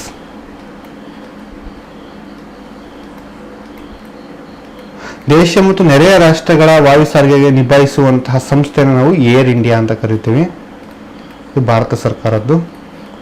ಸಮಸ್ತ ವಾಯು ಸಾರಿಗೆಯನ್ನು ನಿಭಾಯಿಸುವ ಸಂಸ್ಥೆ ಏರ್ಪೋರ್ಟ್ ಅಥಾರಿಟಿ ಆಫ್ ಇಂಡಿಯಾ ಅಂತ ಕರಿತೀವಿ. ಖಾಸಗಿ ವಿಮಾನಗಳು ಸುಮಾರಿದೆ. ಜೆಟ್ ಏರ್ಲೈನ್ಸ್ ಇದೆ, ಹಾಗೆ ಸ್ಪೈಸ್ ಜೆಟ್ ಇದೆ, ಹಾಗೆ ಗೋ ಏರ್ಲೈನ್ಗಳಿದೆ, ಇಂಡಿಗೋ ಇದೆ, ಹಾಗೆ ಇತ್ತೀಚೆಗಷ್ಟೇ ಎಲ್ಲ ಸುಮಾರಷ್ಟು ಏರ್ಪೋರ್ಟ್ಗಳೆಲ್ಲ ಬಂದಾಗಿದೆ. ಕಿಂಗ್ ಫಿಶರ್ ನೋಡ್ಬೋದು, ಡೆಕ್ಕನ್ ಏರ್ ಡೆಕ್ಕನ್ ನೋಡ್ಬೋದು, ಆ ಥರ ಸುಮಾರಷ್ಟು ನೋಡ್ತಾ ಹೋಗ್ಬೋದು. ದೇಶದ ಮೊದಲ ಹಸಿರು ವಿಮಾನ ನಿಲ್ದಾಣ ಅಂತ ನಮ್ಮ ಒಂದು ಕರ್ನಾಟಕದ ಕೆಂಪೇಗೌಡ ವಿಮಾನ ನಿಲ್ದಾಣ ಪಾತ್ರ ಆಗಿದೆ. ಪ್ರಮುಖವಾಗಿ ನೀವು ಕೆಲವೊಂದಿಷ್ಟು ವಿಮಾನಗಳ ಹೆಸರು ಇಲ್ಲಿ ಇಂಪಾರ್ಟೆಂಟ್ ಆಗ್ತಾ ಹೋಗುತ್ತೆ ನೋಡಿ. ಇಂದಿರಾ ಗಾಂಧಿ ವಿಮಾನ ನಿಲ್ದಾಣ ಎಲ್ಲಿದೆ ಅಂತಂದ್ರೆ ದೆಹಲಿ, ಛತ್ರಪತಿ ಶಿವಾಜಿ ಮುಂಬೈ, ಅಣ್ಣಾಮಲೈ ಅಂತಾರಾಷ್ಟ್ರೀಯ ವಿಮಾನ ಚೆನ್ನೈ, ಅಂಬೇಡ್ಕರ್ ವಿಮಾನ ನಿಲ್ದಾಣ ನಾಗ್ಪುರ. ಹಾಗೆ ನೀವು ಕೆಲವೊಂದಿಷ್ಟು ಪಟ್ಟಿಗಳನ್ನ ಮಾಡ್ತಾ ಹೋಗ್ಬೇಕಾಗತ್ತೆ. ಗೋಪಿನಾಥ ಬಾರ್ಡೋಲಿ ಗುವಾಹಟಿ ಇದೆ. ಹಾಗೆ ವಾಸ್ಕೋಡಿಗಾಮ ಏರ್ಪೋರ್ಟ್, ಅದು ದಾಬೋಲಂ ಏರ್ಪೋರ್ಟ್ ಗೋವಾದಲ್ಲಿದೆ. ವಾಸ್ಕೋಡ ಎನ್ನುವಂಥ ಪ್ರದೇಶ ವಾಸ್ಕೋಡಗಾಮ ಪ್ರದೇಶದಲ್ಲಿರೋದ್ರಿಂದ ಅದು ವಾಸ್ಕೋಡಗಾಮ ಏರ್ಪೋರ್ಟ್ ಅಂತಾನೆ, ಅದಕ್ಕೆ ದಾಬೋಲಂ ಅಂತಾನು ಕರೆದಿದ್ದಾರೆ. ಲಾಲ್ ಬಹದ್ದೂರ್ ಶಾಸ್ತ್ರಿ ವಾರಣಾಸಿ, ಸುಭಾಷ್ ಚಂದ್ರ ಬೋಸ್ ಕಲ್ಕತ್ತಾ, ಇದನ್ನ ಡಮ್ ಡಮ್ ಏರ್ಪೋರ್ಟ್ ಅಂತ ಹಿಂದೆ ಕರೆದಿದ್ರು. ಕೆಂಪೇಗೌಡ ಬೆಂಗಳೂರು. ದೇವಿ ಅಹಲ್ಯಾಬಾಯಿ ಹೋಳ್ಕರ್ ಇರೋದು ಇಂಡೋರಲ್ಲಿದೆ. ಕೊಚ್ಚಿನಲ್ಲಿ ಕೂಡ ಕೊಚ್ಚಿನ್ ಏರ್ಪೋರ್ಟ್ ಅನ್ನ ಕಾಣ್ತೀವಿ. ಹಾಗೆ ವಿಶಾಖಪಟ್ಟಣಂ ಅಲ್ಲಿ ವೈಜಾಗ್ ಅಲ್ಲಿ ವಿಶಾಖಪಟ್ಟಣಂ ಏರ್ಪೋರ್ಟ್ ವಿಶಾಖಪಟ್ಟಣಂ ಅಂತಾನೆ. ಭಗತ್ ಸಿಂಗ್ ಅಂತ ಚಂಡೀಗಢದಲ್ಲಿದೆ. ಸತ್ಯ ಸಾಯಿಬಾಬಾ ಅಂತಾರಾಷ್ಟ್ರೀಯ ವಿಮಾನ ನಿಲ್ದಾಣ ಪುಟ್ಟಭರ್ತಿಯಲ್ಲಿದೆ. ಈ ರೀತಿ ಹೆಸರುಗಳನ್ನ ನೋಡಿ. ಬಿಜು ಪಟ್ನಾಯಕ್ ಅಂತ ಭುವನೇಶ್ವರಲ್ಲಿದೆ. ಭೋಜರಾಜ ಅಂತ ಭೂಪಾಲದಲ್ಲಿದೆ. ಬಿರ್ಸಾ ಮುಂಡಾ ಅಂತ ರಾಂಚಿಯಲ್ಲಿದೆ. ಚೌಧರಿ ಚರಣ್ ಸಿಂಗ್ ಅಂತ ಹೇಳಿ ಲಕ್ನೋ ಅಲ್ಲಿದೆ. ಸ್ವಾಮಿ ವಿವೇಕಾನಂದ ರಾಯ್ಪುರ. ರಾಜ ಸಾಂಸಿ ಅಂತಾರಾಷ್ಟ್ರೀಯ ವಿಮಾನ ನಿಲ್ದಾಣ ವಾರಣಾಸಿ. ಛತ್ರಪತಿ ಶಿವಾಜಿ ಮುಂಬೈ. ಈ ರೀತಿ ಪ್ರಸ್ತುತ 21 ಅಂತಾರಾಷ್ಟ್ರೀಯ ವಿಮಾನ ನಿಲ್ದಾಣ ಇದೆ. 104 ಆಂತರಿಕ ವಿಮಾನ ನಿಲ್ದಾಣ ಇದೆ. ಒಟ್ಟು ನಮ್ಮಲ್ಲಿ 125 ವಿಮಾನ ನಿಲ್ದಾಣಗಳು ಕಾರ್ಯನಿರ್ವಹಿಸ್ತಾ ಇದೆ. ಏರ್ಪೋರ್ಟ್ ಅಥಾರಿಟಿ ಆಫ್ ಇಂಡಿಯಾ 1995 ಸ್ಥಾಪನೆ ಆಗುತ್ತೆ. ಇಂದಿರಾ ಗಾಂಧಿ ಅಂತಾರಾಷ್ಟ್ರೀಯ ವಿಮಾನ ನಿಲ್ದಾಣದ ಮೊದಲ ಹೆಸರು ಏನಾಗಿತ್ತು ಅಂದ್ರೆ ಪಾಲಂ ಅಂತ ಇತ್ತು. ಭಾರತದ ಅತಿ ದೊಡ್ಡ ವಿಮಾನ ನಿಲ್ದಾಣ ಇದೇ ಇಂದಿರಾ ಗಾಂಧಿ ವಿಮಾನ ನಿಲ್ದಾಣ ಆಗಿದೆ. ಹಾಗೆ ಗ್ರಾಮೀಣ ಜನರು ಕೂಡ ವಿಮಾನದಲ್ಲಿ ಓಡಾಡಬೇಕು ಅಂತ ಹಮ್ಮಿಕೊಂಡಂತಹ ಒಂದು ಕಾರ್ಯಕ್ರಮನೇ ಉಡಾನ್ ಯೋಜನೆ ಆಗಿದೆ. ಉಡೇ ದೇಶ್ ಕಾ ಆಮ್ ನಾಗರಿಕ್ ಅಂತ ಹೇಳಿ. ಉಡಾನ್ ಅಂತ ಅಂದ್ರೆ ಉಡೇ ದೇಶ್ ಕಾ ಆಮ್ ನಾಗರಿಕ್ ಅಂದ್ರೆ ಉಡಾನ್ ಅಂತ ಹೆಸರು ತಗೊಂಡಿತು. ಇದು 2017ರಲ್ಲಿ ಜಾರಿಗೆ ಬರುತ್ತೆ. ಹಿಮಾಚಲ್ ಪ್ರದೇಶದ ಜುಬ್ಬರಟ್ಟಿ ವಿಮಾನ ನಿಲ್ದಾಣದಲ್ಲಿ ಇದು ಜಾರಿಗೆ ಬರುತ್ತೆ. ಟಿಕೆಟ್ ದರ ಗಂಟೆಗೆ 2,500 ರೂಪಾಯಿ ಇರಬೇಕು ಅಂತ ಹೇಳಿ ಫಿಕ್ಸ್ ಮಾಡ್ತಾರೆ. ಹಾಗೆ ದೇಶದ ಹಲವಾರು ದೊಡ್ಡ ದೊಡ್ಡ ಏರ್ಪೋರ್ಟ್ ಸಂಸ್ಥೆಗಳು ಯಾರು ಕೂಡ ಇದಕ್ಕೆ ಕೈ ಜೋಡಿಸೋದಿಲ್ಲ. ಹಾಗೆ ಇದು ಕೂಡ ಇಳಿಮುಖದತ್ತ ಸಾಕ್ತಾ ಇದೆ. ಆದ್ರೂ ಕೂಡ ಏರ್ ಇಂಡಿಯಾ ಇರ್ಬೋದು, ಏರ್ ಡೆಕ್ಕನ್, ಸ್ಪೈಸ್ ಜೆಟ್ ಇರ್ಬೋದು, ಟರ್ಬೋ ಮೆಗಾ ಇರ್ಬೋದು, ಈ ಸಂಸ್ಥೆಗಳೆಲ್ಲ ಕಾರ್ಯವನ್ನು ನಿರ್ವಹಿಸ್ತಾ ಇದೆ ಈ ಒಂದು ಯೋಜನೆ ಅಡಿಯಲ್ಲಿ. ಇನ್ನೇ ಒಂದು ತರಗತಿಯನ್ನು ಮುಗಿಸೋಣ ಸ್ನೇಹಿತರೆ. ನಾಳೆಯ ತರಗತಿಯಲ್ಲಿ ಮತ್ತೆ ಬೇರೆ ಬೇರೆ ವಿಷಯಗಳ ಬಗ್ಗೆ ಪ್ರಸ್ತಾಪ ಮಾಡ್ತಾ ಹೋಗೋಣ ಅಂತ ಹೇಳ್ತಾ ಜೈ ಹಿಂದ್.